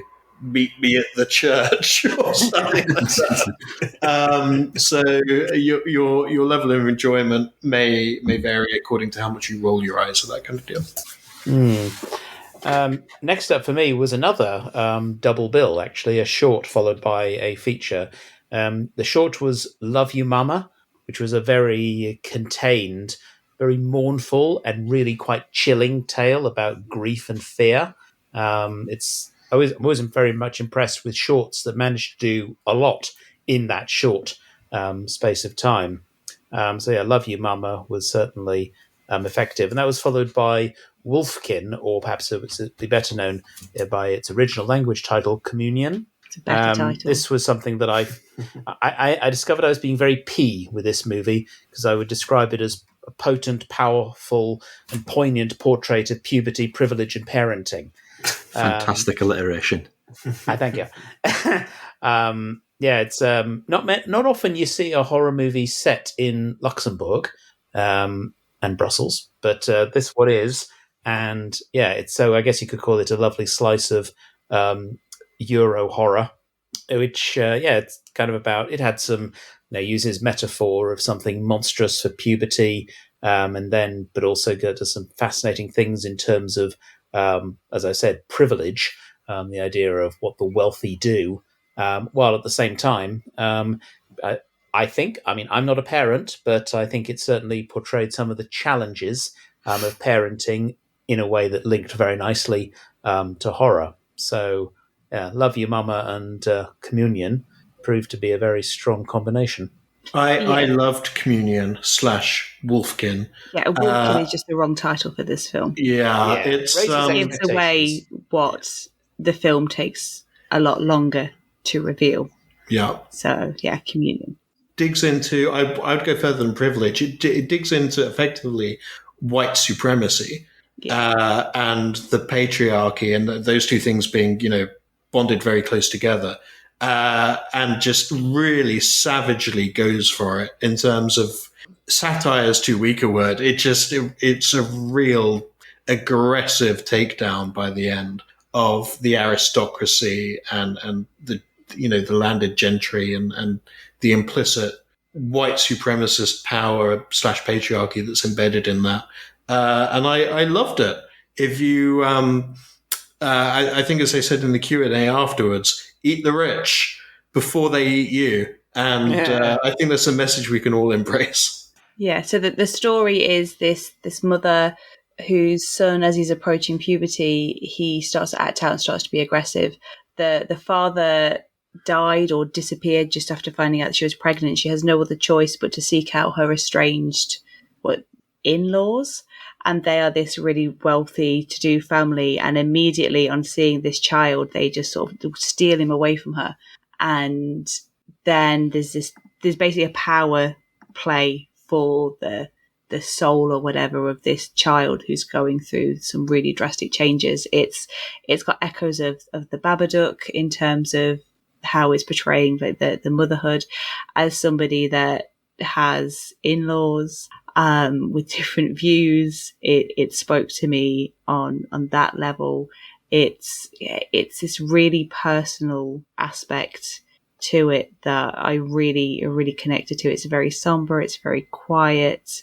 There is so much going on, but as I've said before, the title and the images that have been chosen to be shared with the film are very spoilerific, whereas Communion links to some of the other aspect, which is that this family are very religious and our lead character is an atheist. So they're basically clashing on every front, and it's really compelling to see how these two factions weave into and against each other. It's worth pointing out as well something which won't be obvious to a lot of English speakers and wasn't obvious to me until the director mentioned it, which was the main mother and her son speak French, and they're coming in from Brussels. They're coming to the in-laws in Luxembourg who speak Luxembourgian dialect, which has a number of different words, particularly in casual use. And as they battle for the soul of the son, he starts to pick up this kind of Luxembourgian dialect and starts speaking in that a little. And that's a kind of barometer of where his soul is, which I thought was a really cute idea. It's a shame that for me as an English speaker, I didn't pick up on that as the film was going on. But it just goes to show how well written the film is, that they even at that level, they've got that kind of battle symbolized. Absolutely. Now, something that has come up a couple of times is certain things were very well represented at Frightfest. One of them was science fiction. Another one was French cinema, or French language cinema. And another one was canines, because later on Sunday, I saw Wolf Manor. Now, this was another one, unfortunately, like Splinter, which was an interesting premise. There was certainly a decent premise in Wolf Manor. It had some impressive gore, but it was, for me, a very painfully paced film. It had a really protracted pace, and there were so many points where I wish I could have taken a nap, but instead I was just going, yes, carry on, get on with it. Although it was wrong environment, then if it wasn't in a festival, maybe it'd be a bit more. It's a Dominic Brunt film. It had to play at Frightfest. It was Dominic Brunt. All of his other films have. Oh no, I mean just sort of pacing wise. I mean. No, I think I would have found it poorly paced in any context. It's only like 90 minutes. A film crew is shooting a vampire movie at this old manor house, and it turns out there's a different kind of beastie around the place, which likes tearing people apart. But they take a while to get to that. Yeah, it's quite fun in places. Yeah. James Fleet plays this old classical actor, darling. But although it's got these amusing moments, they're not enough to carry the whole film, for my money. Yeah, werewolf cinema needs to get back to being a bit more visceral. It's a bit too patient these days.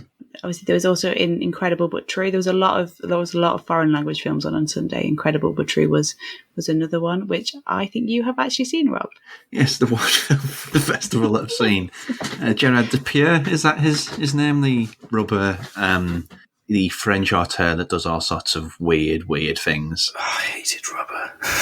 Yeah. If you're not seeing Rubber, it's the movie about a sentient tyre that makes people's heads explode. I think there's a relationship drama in there as well. It's a weird movie. Sounds like a film that would tire you out. Yeah. Incredible But True is quite an earnest little family drama, but it's got a couple of sci-fi hooks in there. One of them is that there's a couple that are moving into a very lavish, very middle-class French, very big house. But in the basement, there is a manhole. If you go down that manhole and put the cover down, you'll go forward in the future 12 hours and you'll be 3 days younger. That's incredible, but true. That's not all, though. There's also a sub-thread in there, a B-plot, which is Boss has his penis removed and it's replaced with some technical marvel that you can control on your mobile phone. And that obviously goes wrong, but it's very light. It's sort of like 70 minutes. But it has some interesting sort of subtexts on the things people do to themselves for cosmetic surgery, the way they tear themselves up and build themselves up anew. It's interesting, but it's kind of like, I want to get sleep. Like for 90 minutes, it's like a little nice spot there. I thought it was fun. If you like his other movies, there will be things in this to enjoy. It didn't feel like it was entirely worked through. It felt like he had two ideas, each of which might have been a decent short, and he just kind of made one the B plot of the other and said, this is kind of feature length. But neither of them really went anywhere. The main plot about a mysterious tunnel that has like a time dilation effect felt very similar to something like Being John Malkovich. But, Being John Malkovich, they take that idea and they build on it and they build on it and they turn it in on itself and they twist it into a balloon animal and they wring everything they can out of that idea in Being John Malkovich. In this, not so much. It causes marital problems. And there's not a whole bunch more to it than that.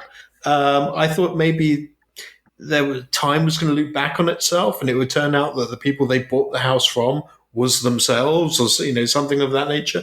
There's nothing like that. It doesn't really go anywhere that's worth going to.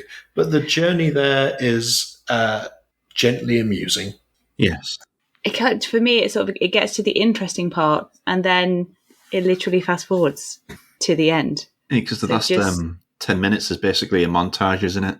Yeah. It's like, well, you're just sort of getting to what could be the crux of the story, but okay, you've opted to sort of speed through it, which I guess, is him assuming that the audience, you can infer, you can fill in the gaps as to what's happening. But when you're only 70 minutes long, you kind of do have that time if you want it to go into it a little bit more. Yes, 100%. And then if we're finished on that one, the foreign cinema continued on the main screen with Hazard, which was very different in tone and style. It's from director Jonas Govertz, who did a few years ago, he did a really sombre horror set in the woods called Cub, which was some Boy Scouts. I think there was a werewolf involved. And it's written by Trent Hagar, who directed 68 Kill and also wrote Dead Girl and It Came from the Desert and various other weird and wacky films. And it's shot in a car. Everything takes place in or just around the car. And it's one man and his prized Lexus as they go on a journey from hell after a robbery goes very wrong. It stars a DJ, I think it's Dimitri Vegas, I think his name is, who had been performing at Creamfields the day before the premiere, and it has a very dance heavy soundtrack. I didn't see it in the main screen, but I imagine that it was a lot that loud because there's a lot, and it's like a lot of sort of more classical. I mean, God, I bet you feel old saying that, but classical dance songs like "Till I Come." Was it they called 9 p.m. Till I Come? Yeah. Sandstorm by Darude. That's it. That's the one. There's that one. That's the big one. Yeah. That's the banger. Yeah. I'm not necessarily much of a dance music fan, but that took me back to my 20s or whenever, and I was dancing in my seat. I was grooving away. This is a very kinetic movie, very fast paced, just non-stop with the plot points and the gags and the swerves, both narrative and literal. As he's driving around in his car, the camera almost never leaves the car. Not until very late in the film does the camera actually leave the car. So it's basically this one guy driving around having the day from hell. And I like a good day from hell movie. I like a good kinetically photographed car movie. It reminded me a lot of Diva, the kind of cinema de look movie where the guy's racing around on his scooter a lot of the time trying to retrieve a cassette tape. This was a lot like that. The guy's just speeding around his Lexus, which is getting hilariously more and more damaged. The director said he couldn't believe Lexus signed off on this movie, but at least it demonstrated that their cars could take a beating and keep on going. So that's one thing at least. High energy, very silly humor, a lot of fun. I really enjoyed it. Well, I rounded off Sunday with something that was not necessarily a lot of fun, because it was actually quite grueling, but in a good way. And whereas Wolf Manor had a slow pace that was a problem with Swallowed, the deliberate pace was entirely fitting. Swallowed concerns a couple of young men who foolishly agree to be drug mules to transport some drugs from Maine over to across the Canadian border. And they have to transport these drugs that they've swallowed. And it doesn't go very well. Yes, it's a gripping film. It's relentless. It's an excellent piece of queer cinema. The way it treats, I think it works as a properly queer story, and it's got some very. What's interesting is I often find that the scariest things are just people, and not people who are necessarily melodramatized to be psychopaths necessarily or serial killers, but people who are just plain up nasty.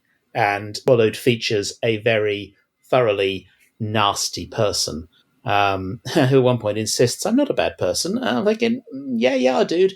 But as well as that, having this element of extremely human horror, it's also got some pretty grotesque body horror as well, with some sort of squidly diddlies. Swallowed was a chilling way to finish the Sunday. The director's a fan of bug horror, if I recall my trivia correctly, and it plays on that maybe. Yeah, so it's directed by Carter Smith, who did The Ruins, but it links back to his short film Bug Crush in a very direct way. So if you've seen Bug Crush, then this is, in a weird way, a continuation of the bugs that were in that and what they have now come to be used for. It's got, as Vincent would say, it's got an excellent performance from Mark Patton, who people will know from Nightmare on Elm Street 2.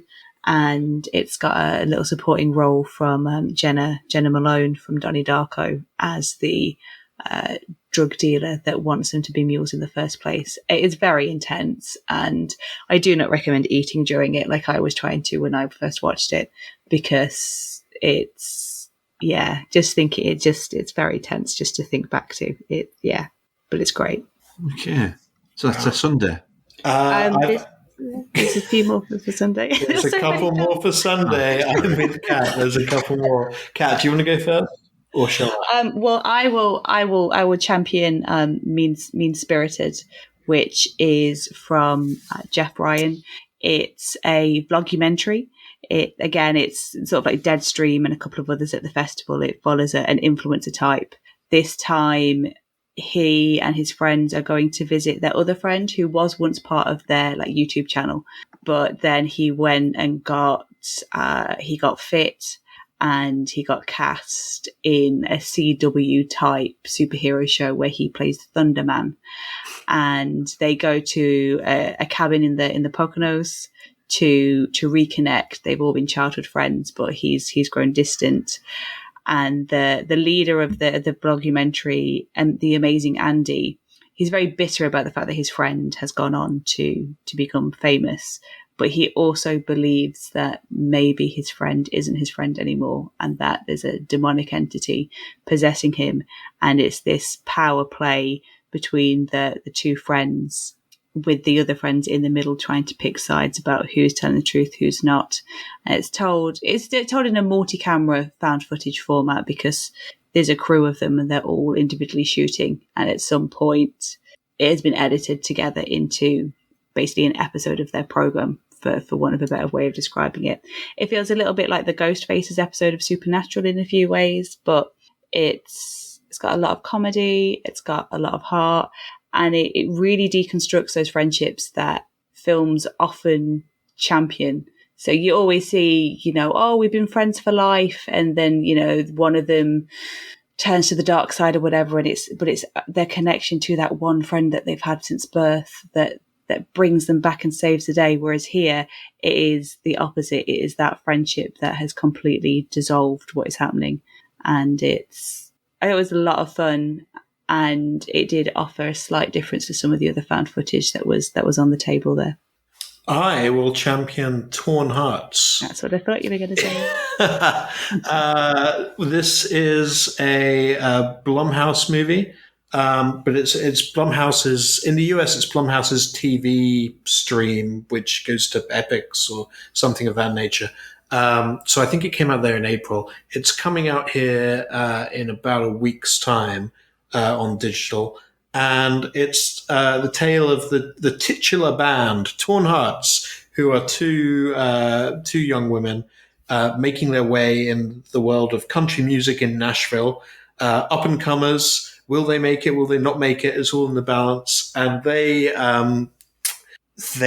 find out the address of an older country and western singer who they used to absolutely worship back in the 90s, who has since retreated completely from public life after the death of her sister. So she used to be in a kind of two sisters together type band, and then the sister died, and she's retreated to her mansion in that kind of Sunset Boulevard type way.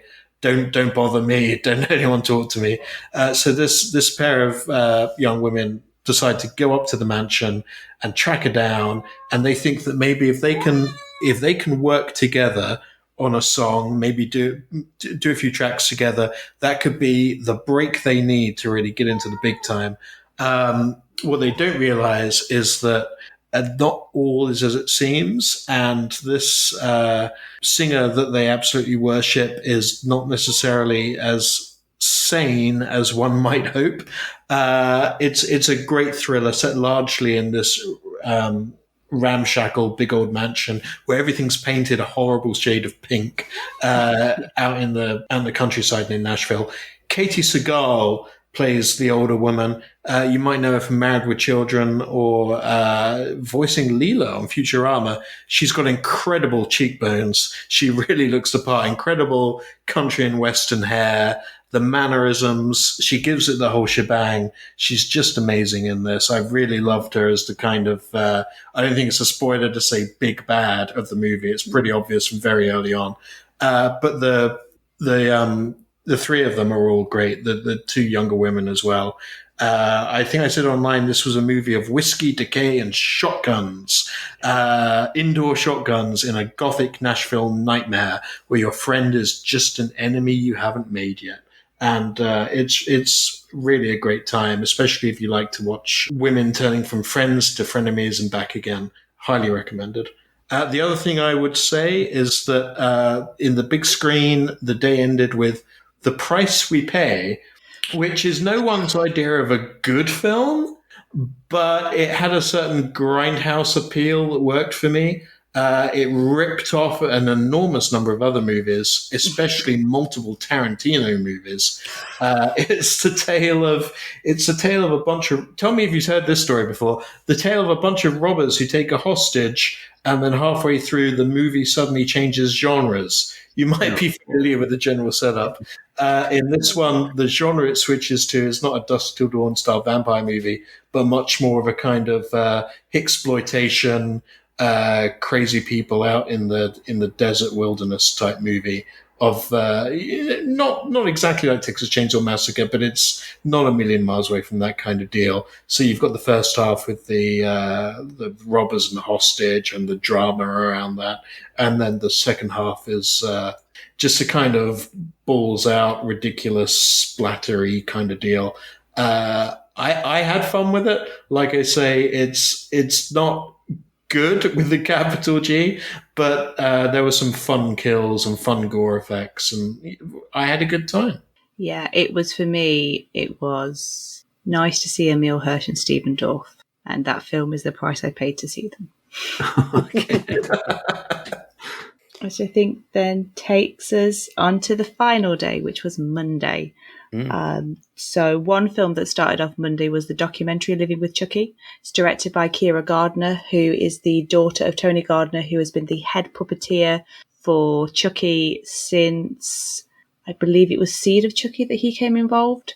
She was at Frightfest 5 years ago with her student short film Dollhouse, which was kind of like a proof of concept for this. So the documentary chronicles all of the Child's Play films, from Child's Play 1, 2, 3, and then it goes Bride, Seed, Cult, Curse, whatever, and beyond, right up until just before they were filming the TV series. But then about an hour and a bit in, it switches tact and becomes this really personal and emotional story about herself growing up with her dad hardly ever around because he was always on a film set, and a lot of those film sets were the Chucky films. And it kind of brings to light the whole thing that I guess a lot of us don't think about, is that when people make these films, people are leaving friends and family behind, and what is it like to be one of those people left behind? So the film explores that, and it also discusses a similar thing with Brad and Fiona Dourif, who are now both part of the Chucky universe and a father and daughter. So it gets her take on it as well. And has interviews from everybody that you can imagine involved with Chucky: Don Mancini, Jennifer Tilly. They get Billy Boyd when they talk about Seed of Chucky. John Walters is in it because he's briefly in Seed. And then randomly Abigail Breslin, because she is one of Kira's best friends, because her dad also did effects work on Zombieland. So it's first half is informative and the second half is really personal and emotional, and it just combines together to be this like really charming little documentary that anybody with a passing interest in the Child Play films will have a lot of fun with. Let me ask, if somebody has no background, experience, knowledge, or particular interest in the Child's Play franchise, do you think it would work for them? Well, I think the first half brings you up to date on the series, but I think the second half definitely, because it is so, but we can all relate to people being away from home for a time and how that felt, and this sort of taps into that a lot, and it's how they are a crew, because it's a lot of the same crew that go time and time again on these Child Play films, and it's how they've developed their own family away from home, and it's just I guess after the last few years we've had, it's just really pleasant to see people being so genuinely caring for one another. To offer a counterpoint, my first film on Monday was Huesera. Now, this is a Mexican-Peruvian co-production that was another of the absolute highlights of the festival for me.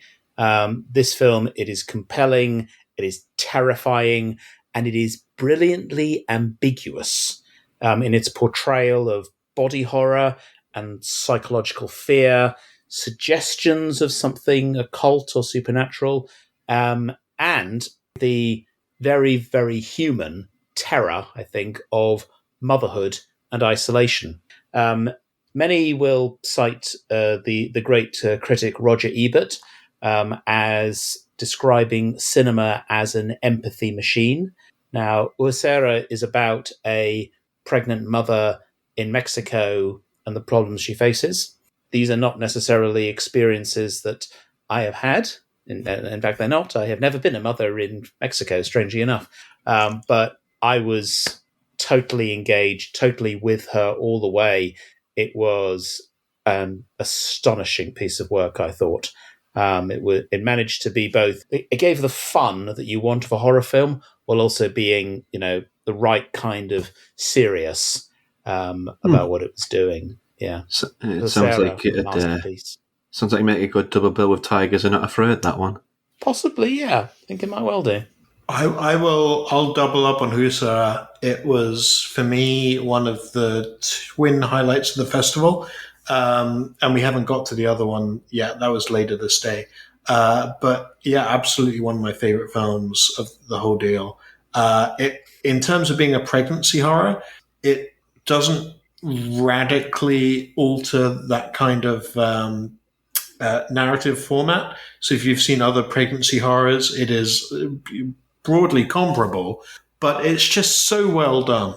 And it's so culturally specific as well. The kind of Mexican folk medicine aspect to it is really well portrayed. It felt really truthful to me. I'm not in a position to be any kind of expert on that side of Mexican life, but it rang true, and it was very female focused as well. So she goes to see women, and there are groups of women, and when that doesn't work, they sent her off to some more women who know the darker magic, because now it's getting serious.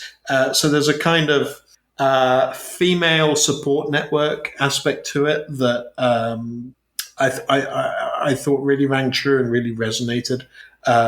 There's great depiction of the kind of slow decay of the marriage, where the husband is nominally supportive but increasingly less so. It was really well realized. The quote unquote monster is awesome. A kind of broken backed person that slithers around on the ground with their bones sticking out of the flesh. It's all the imagery is really well tied into stuff you learn about her childhood and her earlier life, and that's done in a way that really ties together and feels psychologically well thought through. So I thought it was great, and not to give away the ending, but it got a cheer out of me. It's got a bold ending that I really liked, and which a lot of movies wouldn't have gone for. So thumbs up, loved it. Yeah, and at the same time as both of these films, in the main screen was a Spanish film called Piggy. It's the director Carla Parada. She made a short film a few years ago with the same name, and this transplants that short into the feature. There's a little bit before, like 10-15 minutes of setup, then it's the short, and then it's the aftermath of the short. And it's basically this overweight girl who's being bullied by the teenage girls in the village. Those teenage girls are they are just so horrendously mean to her, and they bully her so horrifically. And then in the aftermath of that bullying episode, they find themselves bundled in the back of a van by a serial killer. And then it's this whole moral quandary of, does this girl that's just been bullied so severely by these girls, does she help the girls, or does she maybe not help the girls? And it's really interesting with how the story plays out with that, because I don't know if I would help these girls, because they very much deserved some of what they get. Absolutely. Yeah. And if you're listening to this podcast and you're interested in maybe checking out Piggy, but you're not sure, it is an expansion of a short film called Piggy from the same director, which is available on YouTube as part of the Alter stream. They put out a lot of horror shorts. It's 13 and a half minutes, and it's kind of more or less act one of the film in short form. So if you're interested in Piggy the feature and you're trying to decide if you want to splash your cash on it, you can check out the short film version of Piggy right now. Something which came along later on Monday and was very weird was a double bill of the Once and Future Smash along with End Zone 2. Now, the Once and Future Smash I would describe as, this is spinal smash, because in the best Christopher Guest style, it's a very knowing mockumentary, and it's presenting some scenarios that are pretty absurd, but in doing so, it's also doing this sly mocking that demonstrates some deep affection. And what it's showing deep affection for is cheap 70s, 80s slasher horrors. And you get some of that with End Zone 2, which is, not good. It's a cheap, shonky, stilted, painful attempt at a slasher. It has no tension, thrills, or scares, or even logic. But what's fascinating in the Once and Future Smash, even though it's mocking this, it's doing it in a way that isn't being dismissive of horror fans. And it's ultimately, I think, about horror conventions.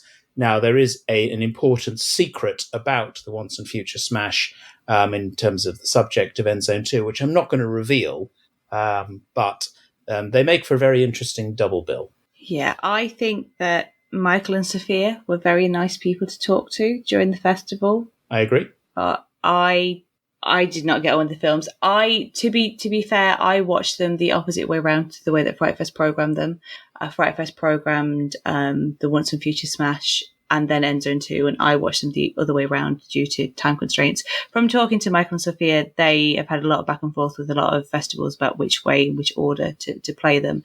And to me, I preferred my way of watching them, but it then made watching the Once and Future Smash almost unbearable. It was not for me. It was too silly, and again, without sort of spoiling the thing behind them. Although I'm not sure, I'm pretty sure it's in the synopses of them, but it just felt too silly, and it started off as a mockumentary and then just became this like silly little story about these three men at a convention. And yeah, it wasn't for me at all. Like I say, they were very nice at the festival to talk to, but it was not one for me. What was for me, and I think what was for a lot of other people, was Sissy, which again is coming to Shudder just before Halloween. It's an Australian dark comedy where a wellness influencer, she spends her life sort of like giving people mantras to how to better themselves. She bumps into her former best friend from childhood who's about to get married. She gets invited along to the hen weekend and goes along and finds herself face to face with her childhood bully. And there's this power play between these two women over the shared friend, and basically seeing this bully triggers Cecilia or Sissy, and it all gets a little bit American Psycho, but with a pink glitter girl power slant to it, and it's just very entertaining slice of Australian cinema. Another entry in the desperate influencers category of horror. Yes. Also well represented. Absolutely. And I plus one for Sissy. It's really great, and I urge people to check it out. At the same time as Sissy on the main screen was Terrifier 2. And if you've watched demon clown movies before and you've thought to yourself, this is pretty good, but the trouble is it's not 2 hours, 18 minutes long, then you are in luck, my friend, because that's what you get from Terrifier 2. An incredibly lengthy demon clown movie with gore and more gore and maybe a dream sequence, then another dream sequence, and then more gore and clown goofing around, and then some more gore. It was... I like the first half of Terrifier 1. After that, it got a little bit boring for me. And that was at a reasonable runtime. 2 hours, 18 minutes of this kind of stuff is just much too much for me. And also, it has a mythology it seems to be building up, but it's very unclear. And I know from speaking to people who've spoken to the directors and so on, that apparently it's deliberately unclear. They want to have a kind of playful mythology that's hard to pin down, but it just feels so random. There's like a second clown is hallucinated. There's a dead father who had a brain tumor who could predict the future. There's all kinds of stuff going on. And it apparently deliberately doesn't tie together very clearly. So if you if you like a really kind of seemingly illogical, lengthy aspect to your demon clown films, this might be for you. There are bits in it I enjoyed. Towards the end, some of the imagery is pretty Fulci-esque, and it leans heavily into just surrealism. And there were bits of that I quite liked, but frankly, you would need to watch the first one first. And you've watched the first one and you're not really sold, I don't think you'd be sold on this either. Got a reputation for being a tad mean-spirited, the first one. Yeah, and this one is similarly mean-spirited. The one thing I would say is that the bit I really didn't like in the first one is a bit where a woman gets hacked in half with a hacksaw, and she's it goes on for quite a while. And she's naked and her boobs are bouncing around, and there's blood trickling over her boobs, and it felt like very sexualized violence in a way that is probably supposed to be a throwback, but it just left an unpleasant taste in my mouth. What I will say about this one is it's very mean-spirited in terms of mostly women getting their faces ripped off and all kinds of stuff, but it's never quite sexualized in the same way. I don't off the top of my head recall seeing a single nipple. So they might have dialed that aspect back very slightly. They've dialed everything else up to the max. So there's blood on the walls for sure. Yeah, Okay. That's good to hear that they sort of dialed that back, because that death that you're talking about just angered me to no end with the first one, which is why I didn't actively seek out the second one. Very different in tone to Terrifier 2 was New Religion, which was a Japanese film from, I think it's pronounced Kaisi Kondo. I'm terrible with names. And it's a first-time feature. It's very hard to explain, but it's a film that it just attacks the senses. So this woman she's lost her daughter, she becomes a call girl, and her new client, he just wants to take pictures of her. He wants to take pictures of her hands and her spine and her feet. And as they keep going to these sessions, she slowly starts to unravel. So I guess it's almost like a riff on the idea that the camera takes a piece of you. You know, the camera steals your soul. But it's also this. It's so hard to explain. It's a film that has to be sort of experienced, but it's a complex analysis on grief and losing oneself, and it's all set within this like red room, which looks gorgeous, and there's this horrible droning, almost Vangelis sort of like thrum that happens during these photo sessions that is so painful and so oppressive that you're willing these scenes to end just because this noise is just too much.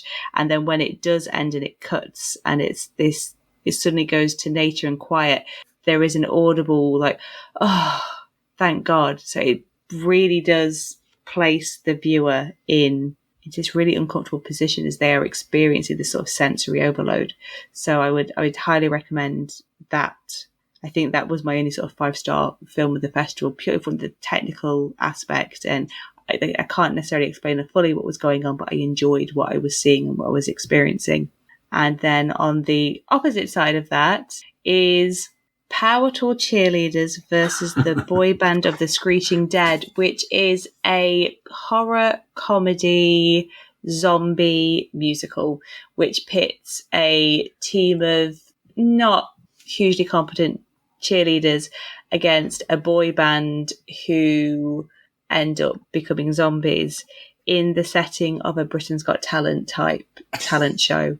There's lots of songs. It almost feels a little bit like a high school play where the teacher's just gone, yeah, do what you want. And it's because it's a low budget, so it's got the sort of like similar sort of like high school production values to it, but it's got a lot of heart. This was 3 years in the making. Charlie Bond, who produced it and plays the lead, is lovely, and the songs are horribly catchy. There's like a screamo one called Exercising Grandma, which gets trapped, and then there's another one called Game of Soldiers, which is just, and it's in there now again because I've just mentioned it just keeps coming back in my head. So it's not quite Anna and the Apocalypse levels zombie musical because the production values aren't quite there, but it's got a lot of heart. It shares a lot of the same cast and crew with Eating Miss Campbell, but is a much more palatable prospect. Weird little run of horror musicals recently with that.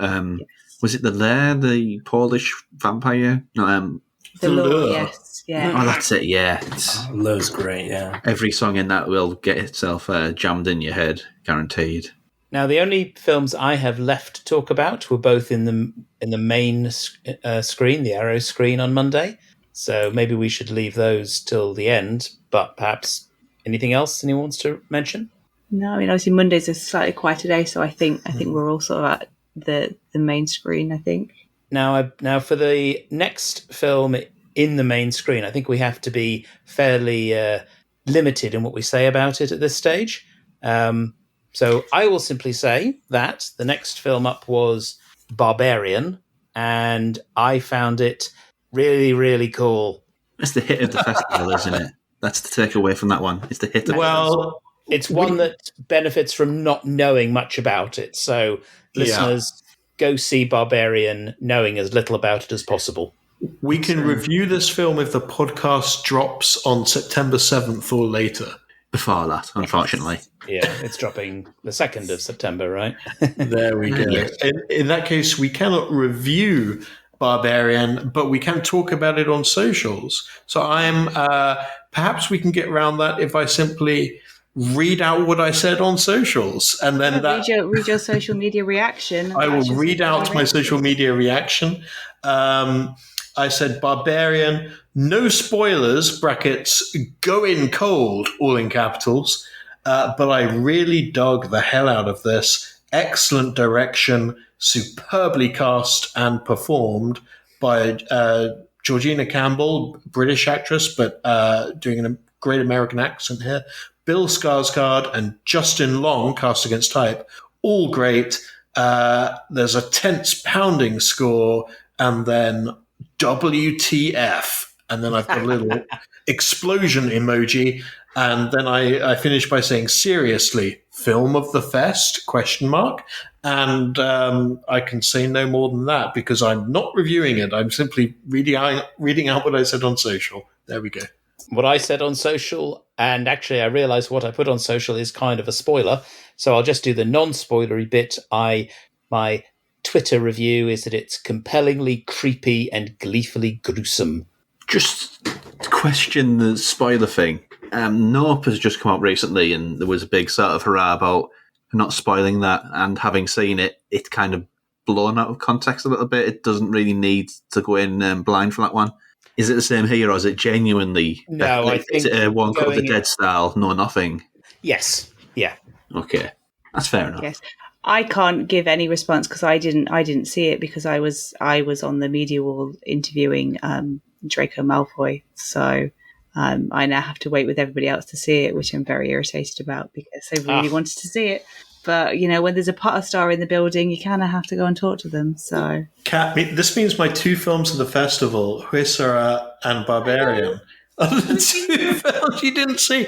But on the flip side, you've got one on me, because I think your film of the festival is New Religion, and I didn't manage to see that. So there we go. Yes, I was supposed to see Huesera, but then my trains decided that they didn't want to work, so I had to miss it. So yes, I'm very angry at the trains and Tom Felton at this point in time. But then the festival ended on a literal high, 2,000 feet up on the top of an abandoned radio tower, where 2 friends, united by the grief of the loss of one of them's husbands, decided to do a climb in his honor to the top of this radio tower, where then they find themselves stuck for the bulk of 2 hours.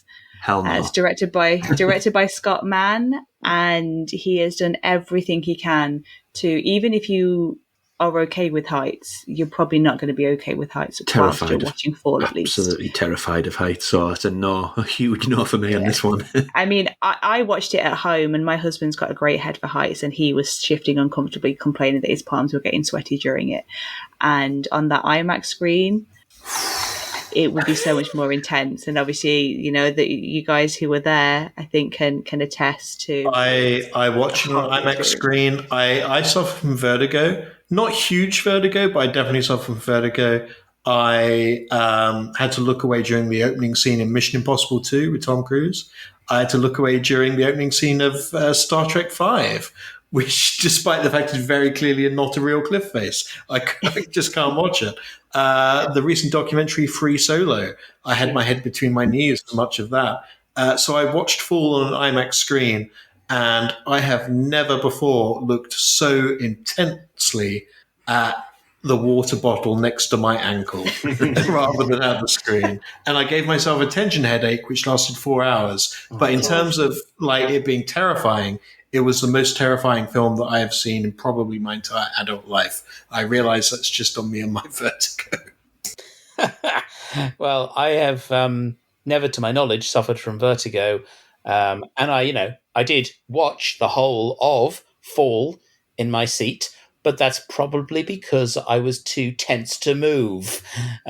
Afterwards, I was sort of uncricking my shoulders, and it's like, hang on, were my shoulders trying to connect to my ears or something? It's such a brilliantly simple premise. Two women, top of a tower. Well, quite frankly, it is one way I would sum it up is it's gravity on a pole. And it's with the same kind of closeness and intensity. And the enemy is gravity, because, you fall and it's not going to be pleasant. It's nerve-shredding. It's intense. It's got some lovely themes of ingenuity and friendship and the combinations of humanity and technology. Back at Glasgow Frightfest this year, there was a film called The Ledge, which I was very excited to see and turned out to be absolutely terrible. And Fall does everything that The Ledge didn't. And it's weird because they are very similar. They're both involved. They're also both signature entertainment titles. There you go. Wow.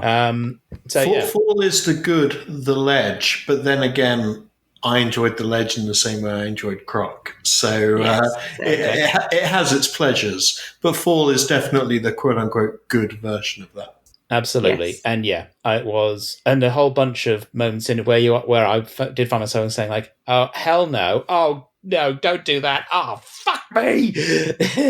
And on an IMAX screen, it's, I've never really been a great fan of climbing, and I'm not going to change that perspective.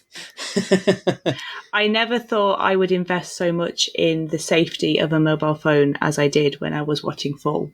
It became its own, like, please don't let anything happen to... Normally it'd be like, please don't let anything happen to the dog, to the cat. This is like, don't let anything happen to that fucking phone. Like, seriously, let's save that phone. But it's... Because the actors were actually that high up. They cheated it slightly, so they found a mountaintop that was reasonably high, and then they built like a 200-foot structure, whatever, on top of that, over the side of the edge, so that they could go up high and they could do the looking down shots, and it would look all the way down. And they had the stunt team who did the Burj Khalifa Mission Impossible stunt. That was the stunt team. So there's obviously like a lot of caliber to that. Those guys know what they're doing, working at heights. But there's some cliches to some of the narratives, but the actual visuals of them being up that high are so intense, and they do need to be seen in the cinema. It is out. This is going out on Friday, the 2nd of September, I believe, which is when Fall arrives into cinemas, and I will be rectifying having to miss it at Frightfest and going and scaring myself silly by seeing it in the cinemas. Yeah, so will you go and see it in IMAX though? They aren't releasing it in IMAX. They didn't get the IMAX print over here, so I will see it in whatever my cinema is showing it in. I will. I've got two more things to say. One is that narratively, there are some cliches in this. Yeah. In terms of how every little thing from the first 15 minutes of the movie turns out to be an important setup for something later on in the film. Even the most trivial little details turn out to be foreshadowing something absolutely vital and life-saving or life-endangering. So it's very narratively highly structured in that way, which gets a little bit cheesy. But I didn't mind that too much. The other thing I'll say is that the best way to describe my visceral reaction to this film was that the way some people, as a plane takes off, just grip their armrests, and all they can think of is, man was not meant to be this high. Man was not meant to do this. We are thumbing our noses in the face of God. We are defying physics itself, and we shall be punished. That's all they can think of.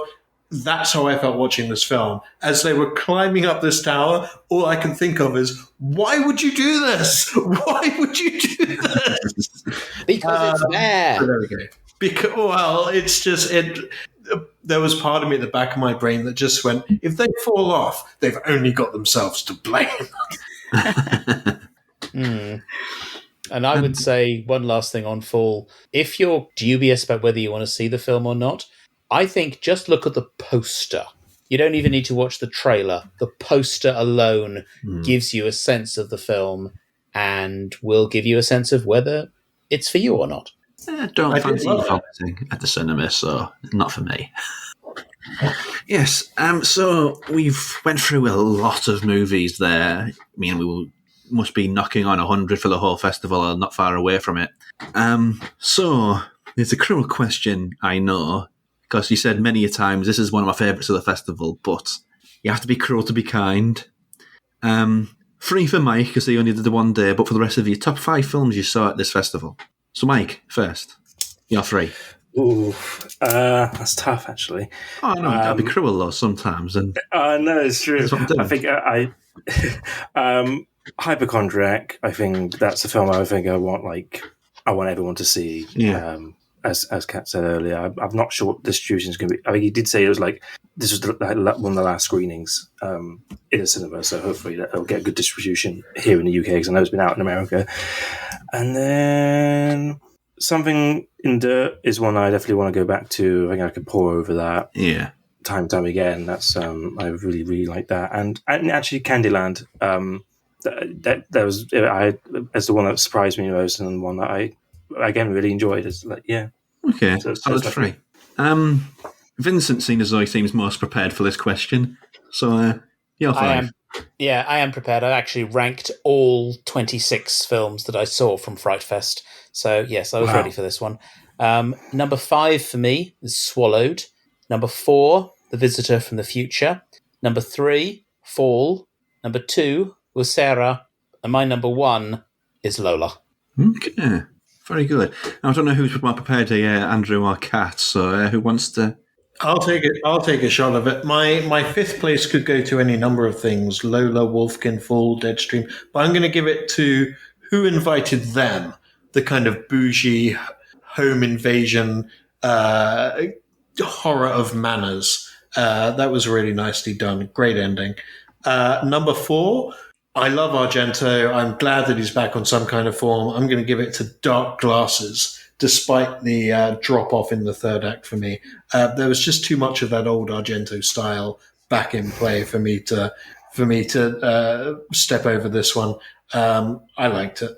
Number 3, The Harbinger, the kind of dream horror, lockdown COVID, quietly apocalyptic thriller. Harbinger's really good. Number 2, Huesera, the Mexican pregnancy horror. Really well portrayed, culturally specific, great monster, great ending. And my number 1, this absolutely isn't a review, but it's Barbarian. No further comment. Okay. So, Kat. So, yeah, I saw 74 of the films, and I've only dropped 4 films from the entire festival. So whittling it down to 5 is a little bit tricky. Sorry about that.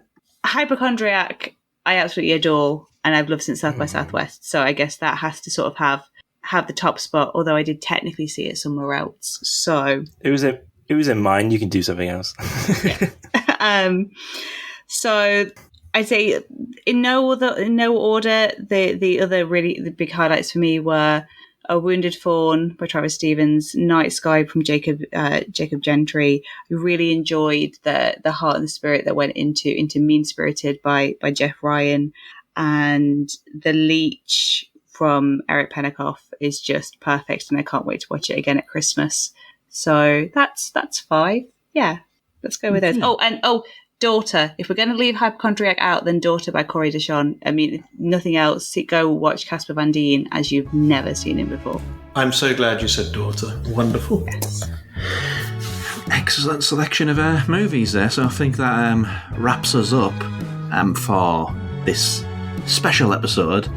Coming up in the next episode will be part 1 of Takashi Kitano. So to sign out, Mike, where can we find you and your work online? So best place to find me, I run the blog An Autistic Guide Through Horror, so you can follow us on Twitter and Instagram at Autistic Horror, and I also do reviews for the Geek Show. Vincent, same question. You can find me on Twitter, Instagram, and Letterboxd at Dr. Gain. That's DRGAINE. I also write reviews for the Critical Movie Critics, Bloody Good Screen, and, already mentioned, The Geek Show. And you can also find my podcast, Invasion of the Pody People, on all good podcast providers. Yes, Andrew. You can find me on Twitter, where I tweet as Whitlock and Pope. I'm Andrew Pope. The Twitter account is named after my blog, which I co-run with my co-editor, Genesis Whitlock. So you can find that at whitlockandpope.com. You can also find it, for all you VHS 94 fans, you can also find it if you type in hailratmar.com, if you spell it correctly, which redirects there, which is a bit of fun. There we go. Excellent. And Kat? Yeah, so on Letterboxd and Twitter and Instagram, I am at Gizmo Shikari. I primarily write for the Hollywood News at THNcom on Twitter. And you can find links to other places that I write on my Linktree on my page. So seek out this. I have reviewed over 70 of the films that screened at Frightfest. So if there's anything that you'd like to know a little bit more about, then feel free to head over to the site and check them out. Excellent. And I have been your host, Rob. You can find me on social media at Uncut Robcast, at Uncut ROBcast. And that has been a mammoth edition of Directors Uncut.